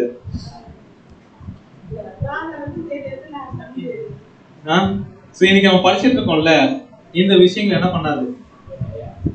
நம்ம படிக்கலாம் பாருங்க. பிரசங்கி 9:10 வசனம் படிக்கலாம். பிரசங்கி 9:10 செய்யும்படி உன் கைக்கு நேரிடுவது எதுவோ அதை உன் பலத்தோடு செய். நீ போகிற பாதாளத்திலே செய்கையும் வித்தையையும் அறியும் ஞானமும் இல்லையே. போன வாரம் இந்த வசனம் படிச்சோமா? செய்யும்படி உன் கைக்கு நேரிடுவது எதுவோ நீ என்ன பண்ண? அதை உன் பலத்தோடு என்ன பண்ணு? செய். நீ போகிற பாதாளம் அப்படின்னு சொல்றீங்களா? இந்த பாதாளம்ன்றது என்னதான்? ஷியோல் தான். தமிழ்ல பாதாளம், ஆங்கிலத்துல கிரேவ். ஆனா என்னன்னுதான் ஒரிஜினலா நம்ம சொல்லணும் அப்படின்னு பார்த்தோம்னா, பாதாளம்னு சொல்லலாம், இல்ல நரகம்னு சொல்லலாம், இல்ல குழின்னு சொல்லலாம், எல்லாமே ஒரே அர்த்தம் தான். அப்பனா இங்க என்ன ஒரு ஆலோசனைய பிரசங்கி ஞானி சொல்றாருன்னா, நீ உயிரோடு இருக்கும் போதே என்ன பண்ண? என்னென்னலாம் உன்னால நல்லது செய்ய முடியும் என்ன பண்ணிக்கோ, செஞ்சுக்கோ. ஒருவேளை நீ பாதாளத்துக்கு போயிட்டுன்னு வச்சுக்க அப்படின்னா, எங்க நரகத்துக்கு போயிட்டு அப்படின்னா அங்க செய்கை வித்தை அறிவு ஞானம் எதுவுமே என்ன பண்ணாது, இருக்காது. ஏன் அங்க ஏன் அப்படின்னு பார்த்தோம்னா, அந்த இடம் எப்படியா இருக்கும்? இருட்டா இருக்கும். அப்ப நெருப்பு எரிஞ்சுக்கிட்டே இருக்குன்னா எப்படி அங்க இருட்டா இருக்கும்? யாருக்குன்னு தெரியாது. என்ன ஒரு விஷயம் அப்படின்னு பார்க்கும்போது, இங்க உன் கைக்கு நேரத்துக்கு எதுவும் நீ அது என்ன பண்றீங்க, எந்த அளவுக்கு முடியுதோ அதை செஞ்சிரு. நீ போகிற பாதாளத்துக்கு அப்படின்னா நரகத்துக்கு போயிட்ட அப்படின்னா அங்க எதுவுமே உன்னால என்ன பண்ண முடியாது, செய்ய முடியாது. உன்னுடைய கை கால்கள் எல்லாம் என்ன பண்ணப்பட்டிருக்கோம்? செயலிழந்து போயிருக்கோம், கட்டிடும். செயலிழந்து போயிருக்கோம். மறிச்சு போயிட்டீங்கன்னா என்ன பண்ண முடியாது எதுவுமே. அப்போ செத்துட்டதுக்கு அப்புறம் எதுவுமே செயல்படாது. அப்புறம் எப்படி ஐயோ அம்மா என்ன பண்ணுவாங்க? கத்துவாங்க. எப்படி கத்துவாங்க? என்ன ஒரு விஷயம் பார்க்கும்போது, நீ போகிற பாதாளம் அப்படி சொல்லுதுங்களா? இப்பதான் நம்ம என்ன பண்ண போறோம்? எந்த இடத்துக்கு போனா எந்த செய்கையும் வித்தையும் இருக்காது அப்படின்னு பார்த்தோம்னா, மனுஷன் மனுஷன் அப்படின்னா அவனை போய் வைக்கக்கூடிய இடம் எது அப்படின்னு பார்த்தோம்னா பாதாளம், நரகம். எது? மனுஷனை புதைக்கிறதுக்கு என்ன அப்படின்னு பார்க்கும்போது 6 அடி பள்ளம் தோன்றாங்க இல்லைங்களா? என்ன பிரதர் இவ்வளவு சிம்பிளா நரகத்தை சொல்லிட்டீங்க? என்ன அப்படின்னு பார்க்கும்போது, நம்ம ஆங்கிலத்துல படிச்சோம், தமிழ்ல படிச்சோம், எதுல படிச்சாலுமே இந்த நரகம் அப்படின்ற ஒரு வார்த்தை என்ன அப்படின்னு பார்க்கும்போது நரன் பிளஸ் அகம், மனிதனை உள்ள வைக்கக்கூடிய ஒரு இடம். அதுதான் அர்த்தம். மறைச்சு வைக்கிறது, மூடி வைக்கிறது. பாதாளம் அப்படின்னாலும் பாதத்தின் கீழ் வைக்கக்கூடிய ஆழம் எவ்வளவு அடி? மனுஷனை வைக்கக்கூடாது 6 அடி. அந்த 6 அடிக்கு பேர் தான் என்னது? குழி. இன்னொரு வகையில சொல்லணும் அப்படின்னா நரகம், இன்னொரு வகையில சொல்லணும் அப்படின்னா பாதாளம். பைபிள்ல சொல்லப்பட்ட நரகம் என்பது. அப்பனா நரகம் இல்லையா பிரதர் அப்படின்னா, நரகம் இருக்குது. எங்க இருக்குது? எங்க இருக்குது? பாதத்தின் கீழே இருக்குது. எங்க இருக்கு அப்படின்னு பார்த்தோம்னா, கல்லறை அப்படின்னு சொல்றோம்ல கிறிஸ்தவர்கள், மனுஷனை புதைக்கக்கூடிய இடம். மற்ற மதத்தினர் சுடுகாடுன்னு சொல்றாங்க இல்லைங்களா? அதனால பிரதர் சுடுகாடுன்னு சொல்லாதீங்க, கல்லறைன்னு சொன்னதான் எங்களுக்கு பிடிக்கும். ஏன்னா நாங்களாம் யாரு? கிறிஸ்டியன். சரி, மனிதனை புதைக்கக்கூடிய இடம் கல்லறை, அதுதான் என்ன அப்படின்னு பார்த்தோம்னா நரகம். சரி, பழைய ஏற்பாட்டுல இதான் சொல்லுது நரகம் அப்படின்றது. சரி, புதிய ஏற்பாட்டுக்கு வந்துடலாம். இப்ப மாட்டுவீங்க பிரதர், நீங்க எங்களுக்கு சந்தேகமா இருக்கிற வசனங்கள் எல்லாமே இருக்குது. இப்ப அதுக்கெல்லாம் நீங்க என்ன பண்ணணும்? இதே அந்த 6 அடி ஆழம் தான். நீங்க நரகம்ன்றது என்ன பண்ணி ஆகணும்? புதிய ஏற்பாடு வசனத்தை வச்சு நிரூபிக்கணும். சரி, புதிய ஏற்பாடு வரும்போது அந்த ஷியோல்ன்ற வார்த்தையும் இங்க சொல்லப்படுற ஹேடஸ் அப்படின்ற ஒரு வார்த்தையும், இது கிரேக்க பாஷை, அது என்ன பாஷை? எபிரேய பாஷை. இது மட்டும் தான் வித்தியாசம். மற்றபடி மனுஷனை புதைச்சு வைக்கக்கூடிய இடம் தான் இது ஹேடஸ் அப்படின்றதும் ஷியோல் அப்படின்றதும் நம்ம பார்க்கிறோம். அடுத்து இது மட்டும் இல்ல, கெகன்னான் பயன்படுத்தி இருக்கிறாங்க, டாத்தரும் பயன்படுத்தி இருக்கிறாங்க கிரேக்க பாஷையில. ஆனா தமிழ் பைபிள்ல என்ன பண்ணிருக்காங்க அப்படின்னு பார்த்தோம்னா, நரகம் சொல்லியிருக்கிறாங்க, எரி நரகம் சொல்லியிருக்கிறாங்க. திரும்ப என்ன பண்ணிருக்கிறாங்க அப்படின்னு பார்க்கும்போது நரகம்னு என்ன பண்ணிட்டாங்க சொல்லியிருக்கிறாங்க. சோ இது எப்படியா மொழிபெயர்த்திருக்கிறாங்க அப்படின்னு பார்த்தோம்னா, ஹேடஸ் அப்படின்ற வார்த்தை 11 இடத்துல இருக்கு, கெகன்னா அப்படின்ற வார்த்தை 12 இடத்துல இருக்கு, டாத்தரு அப்படின்ற வார்த்தை ஒரு இடத்துல இருக்கு. சரிங்களா? இது என்னென்ன அர்த்தம்ன்றத நம்ம பார்க்கலாம். இந்த ஹேடஸ் அப்படின்ற ஒரு வார்த்தை படிக்கலாம் பாருங்க. அப்போஸ்தலர் 2ஆம் அதிகாரம் 27ஆம் வசனம். அப்போஸ்தலர் 2ஆம் அதிகாரம் 27ஆம் வசனம். என் ஆத்துமாவை பாதாளத்தில் விடு, உடைய பரிசுத்தம் அழிவை காண விடு. இது யாரை பத்தி சொல்ற ஒரு வார்த்தை என்ன அப்படின்னு பார்த்தோம்னா, இது யாருடைய ஆத்மா அப்படின்னு பார்க்கும்போது நம்முடைய ஆண்டவராகிய இயேசு கிறிஸ்துவுடைய ஆத்மா. அவரை குறித்து சொல்ற விஷயம். அவருடைய ஆத்மாவை பாதாளத்தில் என்ன பண்ண மாட்டாருங்களா? விட மாட்டாருங்களா? ஸோ இப்போ அந்த வார்த்தை என்ன அப்படின்னு பார்க்கும்போது நம்ம அப்படியே கிரேக்க பாஷையில பார்த்தோம்னா ஹேடஸ் அப்படின்னு தான் என்ன பண்ணுது இருக்குது. சரிங்களா? இந்த ஹேடஸ் அப்படின்ற ஒரு வார்த்தையை கிரேவ் அப்படின்னு மொழிபெயர்க்கலாம், பாதாளம் சொல்லலாம், ஹெல் நரகம் என்ன பண்ணலாம் சொல்லலாம். இது யாருடைய ஆத்மாவை பத்தி பேசுது?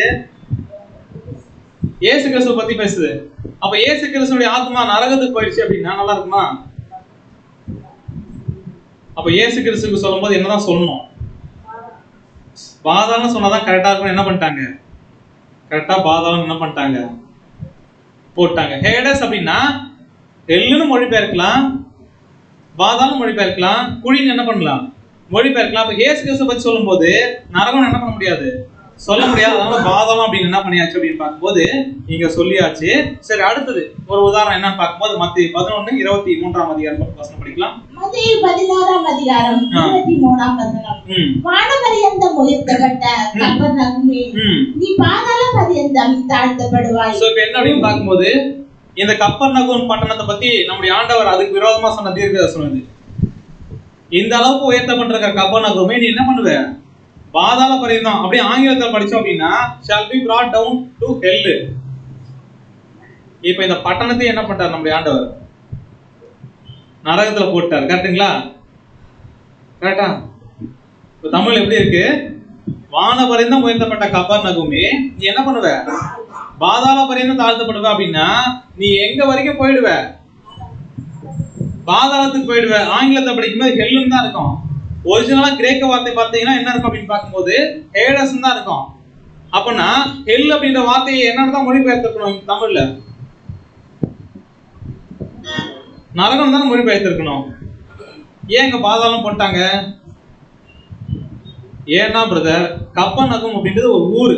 ஊரெல்லாம் எங்க போட முடியாது, நரகத்துக்கு போட்டோம்னா நல்லா இருக்காது. அப்படின்னா நம்முடைய ஆண்டவர் என்ன சொல்லுவாருன்னா, இவ்வளவு தூரம் உயர்த்திருக்கிற இல்லையா, நீ பாதாள பரியந்தம் தாழ்த்தப்படுவ அப்படின்னா நீ நரகத்துக்கு போயிடுவ அப்படின்னா என்ன சொல்றாருன்னா, மண்ணோட மண்ண என்ன பண்றுவ? போயிடுவ. அந்த அளவுக்கு நீ என்ன பண்ணுவ? ஒண்ணும் இல்லாம ஆயிடுவேன்ற ஒரு விஷயத்து தான் இந்த கப்பர்நகூம் பட்டணத்தை பார்த்து நம்முடைய ஆண்டவர் உரைக்கிற தீர்க்க தரிசனம். சோ அந்த பட்டணம் என்ன அப்படின்னு பார்க்க இப்போதைக்கு இல்ல.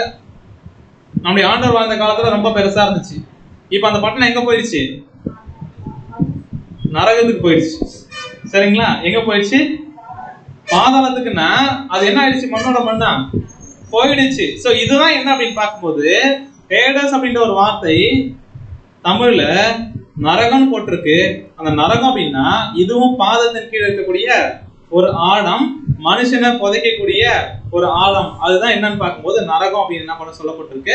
சரி, அடுத்தது கெஹன்னா அப்படின்ற ஒரு வார்த்தை சொன்னோம் இல்லைங்களா? அந்த கெஹன்னானா என்ன அப்படின்னு பார்க்கும்போது தமிழ்ல எரி நரகம்னு சொல்லலாம். சரிங்களா? இந்த எரி நரகத்தை குறித்து எங்க இருக்கு அப்படின்னு பார்க்கும்போது படிக்கலாம். மார்க் 9ஆம் அதிகாரம் 43ஆம் வசனம். மார்க் 9ஆம் அதிகாரம் 43ஆம் வசனம். உன் கை உனக்கு இடரல் உண்டாக்கினால் அதை நீ தரித்து போடு. நீ 2 கையுடையவனாய் அவியாத அக்கினியுள்ள நரகத்திலே போவதை பார்க்கிலும் ஊனமாய் ஜீவனுக்குள் பிரவேசிப்பது உனக்கு நலமாய் இருக்கும். பிரதர், நீங்க இது வரைக்கும் என்ன பண்ணீங்க அப்படின்னு பார்க்கும் நரகம் அப்படின்றது இல்லன்ற மாதிரி சொன்னீங்க. அங்க அக்கினி என்ன பண்ணாது? எரியாதுன்னு சொன்னீங்க. மனுஷனை புதைக்க கூட இடம் சொன்னீங்க. நம்முடைய ஆண்டவருங்க என்ன சொல்லிட்டாரு? உன் கை இடர்கள் உண்டாக்கினா என்ன பண்ற? வெட்டி போட்டுரு. ஒரு வேளை நீ அப்படியா உன்னை வெட்டி போடல அப்படின்னா எங்க போயிடுவ? அவியாத அக்கினி அந்த நரகத்துல என்ன பண்ற? போயிடுவ. அதுல போகக்கூடாதுன்னா என்ன பண்ண அப்படின்னு பார்த்தோம்னா உன் கை உனக்கு இடர்கள் உண்டாக்கினா என்ன பண்ணு? வெட்டிடு. அதுக்கப்புறம் உனக்கு கால் உனக்கு இடர்கள் உண்டாக்கினா என்ன பண்ணு? வெட்டிடு. கண்ணு உனக்கு இடர்கள் உண்டாக்கினா என்ன பண்ணு? வெட்டிடு. இல்ல புடிங்கிடு. சரிங்களா? தரிச்சு போட்டு. ஒருவேளை நீ அப்படி செய்யல அப்படின்னா எங்க போயிடுவ? அக்கினி எரிஞ்சுக்கிட்டு இருக்கு, அவியாத அக்கினியா இருக்கும். அந்த நரகத்துல என்ன பண்றவ? நீ போயிடுவ. அதனால நீ என்ன பண்றீப்பே? மனம் திரும்பிடு அப்படின்றதுக்காக என்ன பண்ணிருக்கிறாரு? சொல்லி இருக்கிறாரு. அப்படின்னா நம்முடைய ஆண்டவர் என்ன சொல்லி இருக்கிறாரு? இந்த நரகம் அப்படின்றது எப்பயுமே எரிஞ்சுக்கிட்டு இருக்கிற ஒரு இடம். அங்க அக்கினி எப்பயுமே என்ன பண்ணிட்டு இருக்கோம்? எரி நரகமா என்ன பண்ணும் அப்படின்னு பார்க்கும்போது எரிஞ்சுக்கிட்டே இருக்கும். சோ அதுக்குள்ள நீ போறதுக்கு பதிலா நீ என்ன பண்ணிடு? ஜீவனுக்குள்ள போயிடுன்ற ஒரு ஆலோசனையை கொடுத்திருக்கிறாரு. கரெக்டுங்களா? அப்படின்னா நம்முடைய ஆண்டவர் இப்படி சொல்லி இருக்கிறாருல்ல, இது மாதிரி செய்யறதுக்கு எத்தனை பேர் ரெடியா இருக்கிறீங்க? கை இடர்கள் உண்டாக்கினால் கை என்ன பண்ணணும்? வெட்டிடணும். சரிங்களா? பாவம் செய்யாத அளவுக்கு புடிச்சுக்கிறது இல்ல, வசனம் வெட்ட சொல்லுது. அடுத்து கால் இடல் உண்டாக்கினா என்ன பண்ண? வெட்டிடு. கண்ணு இடல் உண்டாக்கினா என்ன பண்ணணும்? புடுங்கி போட்டுறணும். எத்தனை பேர் ரெடியா இருக்கிறீங்க? ரெடியா இருக்கிறீங்களா? அப்பனா இந்த மாதிரி நேரடியா ஒரு வேலை இப்படியா செய்யறோம் அப்படின்னா அது நடைமுறைக்கு சாத்தியமா இருக்குதா? பிரதர், நரக போதனையை மட்டும் நாங்க எடுத்துக்கிறோம் பிரதர் அதுல இருந்து. ஆனா கையும் காலையும் கண்ணையும் வெட்ட சொல்றதோ புடுங்க சொல்றதோ என்ன பண்ண மாட்டோம்? செய்ய மாட்டோம். அப்படின்னா நமக்கு பாதிப்பு என்ன பண்றோம்? அது வேறதான் அர்த்தம் இருக்கும் பிரதர். ஆனா எரி நரகத்துக்கும் நமக்கும் நம்முடைய நம்பிக்கை அப்படியா இருக்கிறதுனால அது சரியா இருக்கும் அப்படின்னு நினைக்கிறது கரெக்டா இருக்குமா? அப்படின்னா நம்முடைய ஆண்டவருக்கு என்ன சொல்றாருன்னா இது எல்லாமே பேரபிள்ஸா பேசிட்டு இருக்கிறார், ஓமைகளா பேசிட்டு இருக்கிறார். இந்த ஓமைகளை தான் என்ன பண்றாருன்னா, ஓமை அப்படின்னாலே ஒரு எக்ஸாம்பிள், எடுத்துக்காட்டு. கை இடர்லவங்க கையை வெட்டி போடுற அப்படின்னா என்ன அர்த்தம்னா, அந்த கை உனக்கு பாவம் செய்யுதா, அது என்ன பண்ண? நீ பாவம் செய்யாத மாதிரி அதை பாதுகாத்துக்கோ. கால் அந்த மாதிரி பிரச்சனையா இருக்குன்னா என்ன பண்ண? சரி பண்ணிக்கோ. அடுத்து கண்ணு.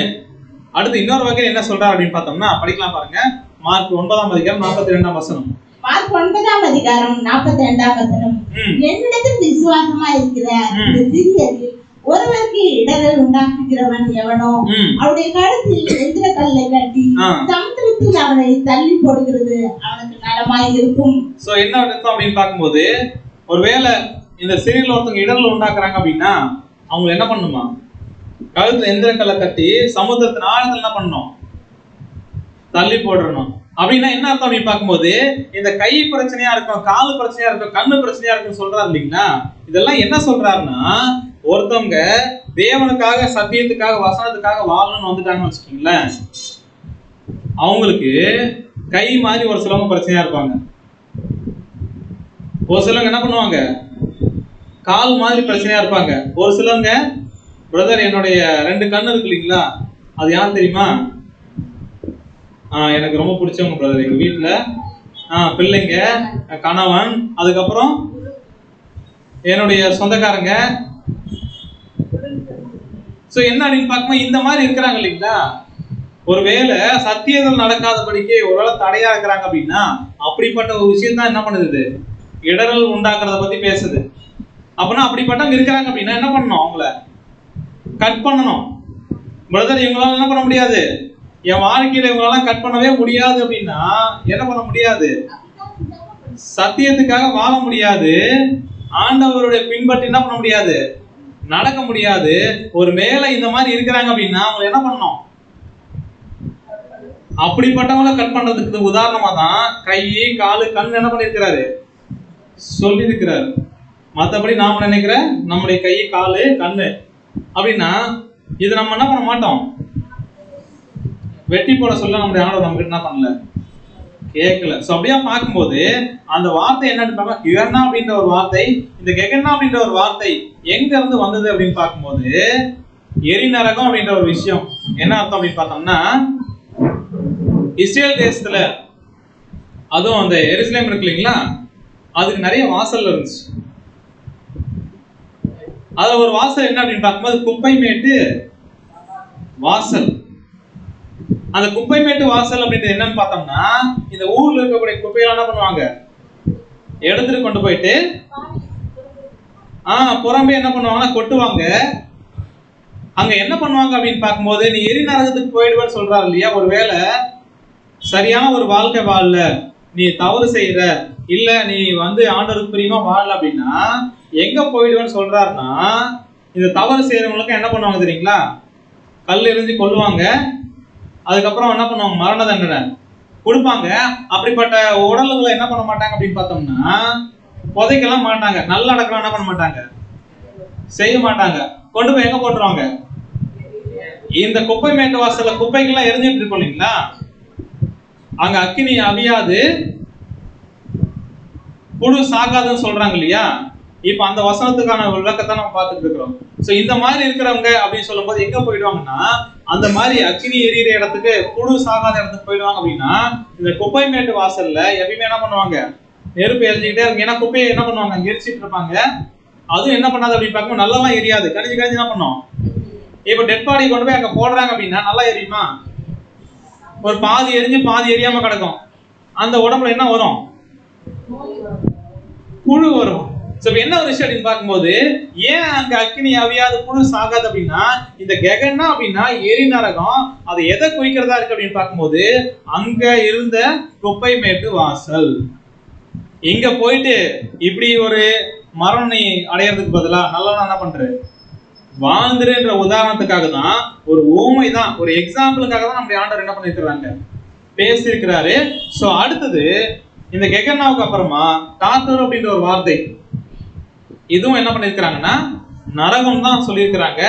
இது என்ன நரகம் அப்படின்னு பார்க்கும்போது படிக்கலாம். 2 பேதுரு 2:4 வசனம். 2 பேதுரு 2ஆம் அதிகாரம் 4ஆம் வசனம். பாவம் செய்த தூதர்களை தேவன் தப்ப விடாமல் அந்தகார சங்கிலிகளினாலே கட்டி நரகத்தில் தள்ளி நியாய தீர்ப்புக்கு வைக்கப்பட்டவர்களாக ஒப்பு கொடுத்து. இப்ப என்ன பண்றா அப்படின்னு பார்க்கும்போது, பாவம் செய்த தூதர்கள் தேவன் அவங்கள தப்ப விடாம அந்தகார சங்கிலால் கட்டி என்ன பண்ணிருக்கிறாருங்களா, எங்க வச்சிருக்காங்க, அவங்கள நரகத்துல வச்சிருக்கிறாருங்களா. இந்த பாவம் செய்த தூதர்கள் யாரு, எப்ப பாவம் செஞ்சாங்க, எப்ப பாவம் செஞ்சாங்க, முதலாம் உலகத்துல நோவா வாழ்ந்தார்ல. ஏன் முதலாம் உலகத்தை தேவன் அழிக்கிறதுக்கான காரணம் அப்படின்னா, ஆதியாகமம் 6ஆம் அதிகாரம் 1ஆம் வசனத்தை நம்ம படிச்சோம் அப்படின்னா, தேவதூதர்கள் என்ன பண்ணாங்க அப்படின்னு பார்க்கும்போது, மனுஷகுமாரத்திகளை சௌந்தரியம் உள்ளவங்களா இருக்காங்கன்னு சொல்லிட்டு அவங்களோட தொடர்பு கொண்டதுனால யார் பிறந்தது, ராட்சத சந்ததி பிறந்தாங்க. ராட்சதர்கள் அந்த டைம்ல என்ன பண்ணாங்க, வாழ்ந்தாங்க. அப்படிப்பட்டவங்களை அழிக்கிற ஒரு விஷயத்துக்காக என்ன பண்ணாங்கன்னா ஜலப்பிரளயத்தை உண்டு பண்ணாரு, சரிங்களா. அப்ப கெட்டு போனாங்களா தேவதூதர்கள், அவங்க என்ன பண்ணிட்டாரு, அவங்க என்ன பண்ணாருன்னா பேதுரு சொல்றாரு என்னன்னா, அந்தகார சங்கிலினால அவங்க என்ன பண்ணிட்டாரு, கட்டி நரகத்துல தள்ளி நியாய தீர்ப்புக்காக என்ன பண்ணிட்டாருங்களா, வச்சுட்டாருங்களா. அப்ப தேவதூதர்கள் கெட்டு போனாங்களா, அவங்க கட்டி நரகத்துல வச்சிருக்காருன்னா எந்த நரகத்துல வச்சிருக்கிறாரு, பூமிக்கு இல்லைங்களா. சரி, ஓகே. நம்ம மனுஷங்க நம்முடைய மனுஷங்களை புதைக்கிறதுக்கான இடம் பாதத்தின் கீழ இடம் பாதாளம் பார்த்துட்டோம். அப்ப தேவ தூதர்களுக்கான நரகம் அப்படின்றது எது அப்படின்னு பார்க்கும்போது அவங்கள என்ன பண்ணிருக்கிறார் அப்படின்னு பார்த்தோம்னா டாட்டரு அப்படின்னு ஒரு இடத்துல வச்சிருக்காருங்களாம். சரிங்களா? அப்ப டாட்டரு அப்படின்றதுதான் இந்த நரகத்துல தள்ளி இருக்கு இல்லைங்களா, அதனுடைய ஒரிஜினல் கிரேக்க பாஷை என்ன அப்படின்னு பார்த்தோம்னா டாட்டரு. டாட்டரு அப்படின்னா என்ன அர்த்தம் அப்படின்னு பார்க்கும்போது இந்த ஆகாய மண்டலம். இப்போ தேவதூர்ல கட்டி நரகத்துல வச்சிருக்கிறாருன்னா இப்ப நம்மள வந்து புதைக்கிற இடம் பாத்திரிக்கையில பூமியில பதிக்கிறோம். சரிங்களா? இப்ப தேவதூதர்களுக்கான நரகம் அப்படின்றது என்னன்னு பார்த்தோம்னா அவங்க எங்க இருந்தாங்க? பரலோகத்துல மேல இருந்தாங்க. அவங்களுக்கான நரகம் அப்படின்றது எது அப்படின்னு பார்த்தோம்னா இந்த ஆகாய மண்டலம் அவங்களுக்கான இடம். அங்கதான் என்ன பண்ணிருக்கிறாருன்னா தள்ளி கட்டி வச்சிருக்கிறாங்க. எதுக்கு? நியாயத்துக்கு. சரிங்களா? அப்ப இங்க சொல்ற நரகம் அப்படின்றது என்னன்னு பார்க்கும்போது டாட்டரு அப்படின்ற ஒரு வார்த்தை. சோ இந்த வார்த்தையினுடைய அர்த்தம் என்னன்னு பார்க்கும்போது தமிழ்ல நரகம் போட்டிருக்கிறாங்க. அது யாருக்கான நரகம் அப்படின்னு பார்த்தோம்னா தேவதூதர்களை வச்சிருக்கிற நரகம். அவங்களுடைய பாதத்துக்கு கீழே இருந்த ஒரு இடம் எது அப்படின்னு பார்த்தோம்னா இந்த அட்மாஸ்பியர், இந்த ஆகாய மண்டலம்.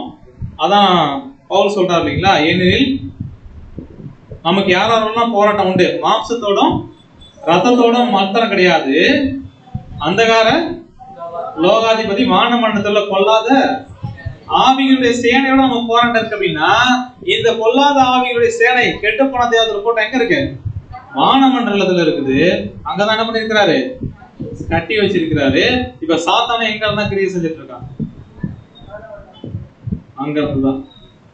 அப்ப சாத்தான எங்க இல்ல?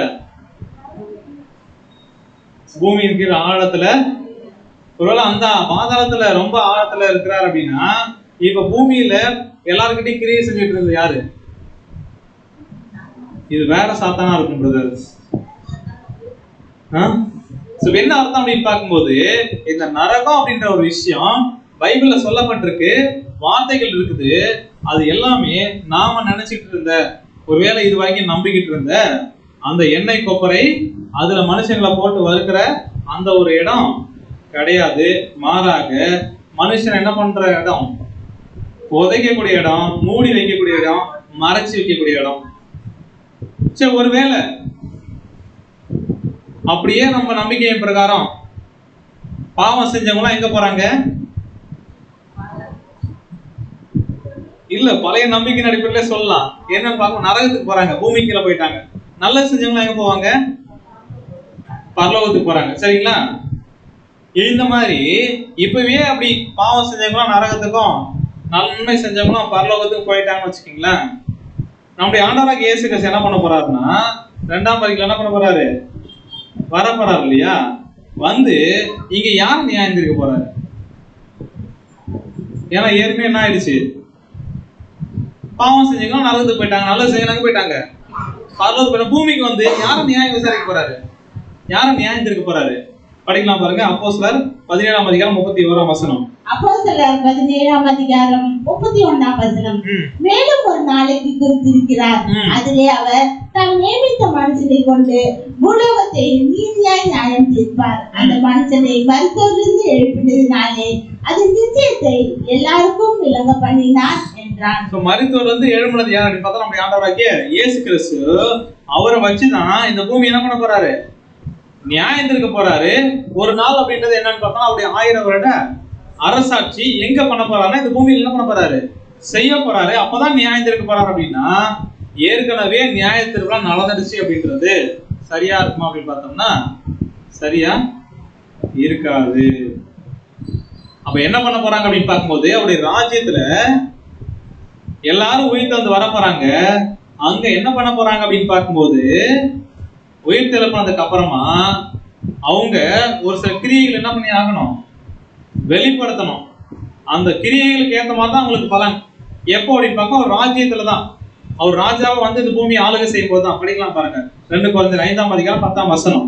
2 கொரிந்தியர் 5ஆம் அதிகாரம் 10ஆம் வசனம். ஏனென்றால் சரீரத்தில் அவனவன் செய்த நன்மைக்காவது தீமைக்காவது தக்க பலனை அடையும்படிக்கு நாம் எல்லாரும் கிறிஸ்துவின் நியாயாசனத்திற்கு முன்பாக வெளிப்பட வேண்டும். என்ன அப்படின்னு பார்க்க ஒரு நியாயம் விசாரிக்கும் போதுதான் நியாயத்துக்கு செய்ய போறாரு. அப்போ அவங்க செய்யக்கூடிய நன்மைகளுக்கும் தீமைகளுக்கு ஏற்றவாறு தான் என்ன பண்ண போறாரு, என்ன நியாய தீர்ப்புன்றதை என்ன பண்ண போறாரு, கொடுக்க போறாரு. இப்பவே நம்ம நியாய தீர்ப்பு அப்படின்ற ஒரு விஷயம் நடந்துட்டு இருக்கு அப்படின்னா நம்ம ஆண்டவர் அங்க பண்றது அப்படின்றது என்ன பண்ணும், தப்பா இருக்கும் இல்லைங்களா? அப்பனா இப்ப என்ன ஒரு விஷயம் அப்படின்னு பார்க்கும்போது அப்பதான் அது நடக்க போகுது அப்படின்னா இப்போ நாம நினைச்சிட்டு அந்த விஷயம் என்னவா இருக்கும், சரியா இருக்குமா அப்படின்றத நம்ம யோசிக்கலாம். ஏன் அப்படின்னு பார்க்கும்போது யாரெல்லாம் செத்து போனாங்களோ மறிச்சிருக்கிறாங்களோ அவங்க எல்லாரும் என்ன பண்ண போறாங்க தெரியுங்களா? என்ன பண்ண போறாங்க அப்படின்னு பார்த்தோம்னா படிக்கலாம். யோவான் 5ஆம் அதிகாரம் 28ஆம் வசனம். யோவான் 5ஆம் அதிகாரம் 28ஆம் வசனம். இதை குறித்து நீங்கள் ஆச்சரியப்பட வேண்டாம். ஆச்சரியமா இருக்குங்களா? எது அப்படின்னு பார்த்தோம்னா, ஏனென்றால் பிரேத குழிகளில் உள்ள அனைவரும் அவருடைய சத்தத்தை கேட்கும் காலம். பிரேத குழி யாரெல்லாம் நரகத்துல இருந்தாங்களோ அவங்க எல்லாரும் என்ன பண்ண போறாங்க, அவருடைய சத்தத்தை கேட்கும் காலம் வரப்போகுது. அப்ப என்ன பண்ண போறாங்க அப்படின்னு பார்த்தோம்னா அவருடைய சத்தத்தை என்ன பண்ண போறாங்க, கேட்டு உயிர் தெரிந்து என்ன பண்ண போறாங்க, எழுந்திருக்க போறாங்க. சோ எப்போ அப்படின்னு பார்க்கும்போது அவர் வந்து என்ன பண்ண போறாரு, எல்லாரும் எழுந்து வாங்கன்னு சொல்லும் போது என்ன பண்ண போறாங்க, அப்பதான் எழுந்து வர போறாங்க. அப்படின்னா ஒருவேளை நரகத்துல உயிரோட எழுதி கத்திக்கிட்டு இருக்காங்க அப்படின்னா அவங்களை எழுப்ப வேண்டிய அவசியம் இருக்குமா? அப்ப யாரதான் எழுப்ப முடியும்? யார் ஒருத்தவங்க தூங்குறாங்களோ, யார் ஒருத்தவங்க செத்து போயிட்டாங்களோ அவங்க தான் என்ன பண்ண முடியும், எழுப்ப முடியும். அப்படி நம்முடைய ஆண்டவர் வந்து பிரேத குழியில எல்லாரும் என்ன பண்ண போறாரு, அவருடைய சத்தத்தை கேட்கும் காலம் வரப்போகுது. அப்படின்னா யாரெல்லாம் இது வரைக்கும் மறிச்சிருக்கிறாங்களோ, யாரெல்லாம் இது வரைக்கும் மரணத்துக்குள்ள பங்கடைஞ்சிருக்கிறாங்களோ அவங்க எல்லாருமே என்ன பண்ண போறாங்களாம், பிரேத குழியில் உள்ள அனைவரும். அப்படின்னா கிறிஸ்தவர்கள் மாத்திரமா?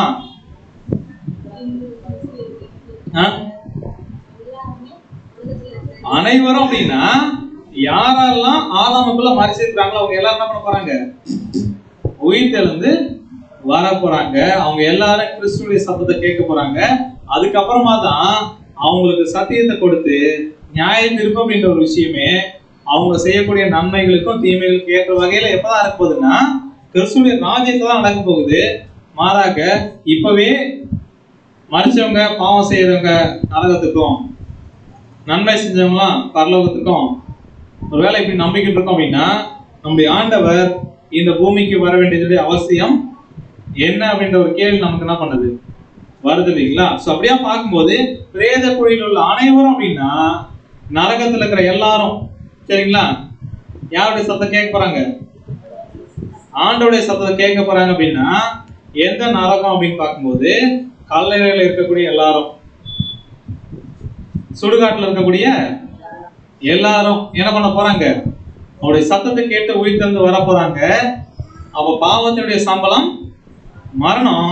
இயேசு கிறிஸ்து அவங்களுக்காக மரிச்சு ஜீவனை கொடுத்ததுனால அவங்களுக்கு என்ன இருக்கு, ஜீவன், உயிர் தேர்தல் அப்படின்ற ஒரு விஷயம் தான் இருக்குது. மாறாக பாவத்தின் சம்பளம் என்ன இல்லை, நரகம் இல்லை. அப்படின்னா நரகமே இல்லையா பிரதர் அப்படின்னா அதுதான் நம்ம என்ன பண்ண நேரம் பைபிள்ல சொல்லப்பட்ட நரகம் அப்படின்னா என்ன அப்படின்றத நம்ம என்ன பண்ணோம் பார்த்தோம். நரகத்தை போய் பார்த்தீங்களா, எல்லாரும் பாத்தீங்களா இல்லைங்களா? பைபிள்ல சொல்லப்பட்ட நரகம் எப்படி இருந்துச்சு பாத்தீங்களா இல்லையா? பயம் வந்துச்சுங்களா?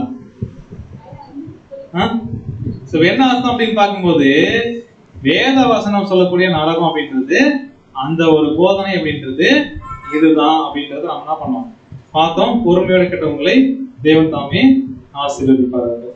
ஆமென்.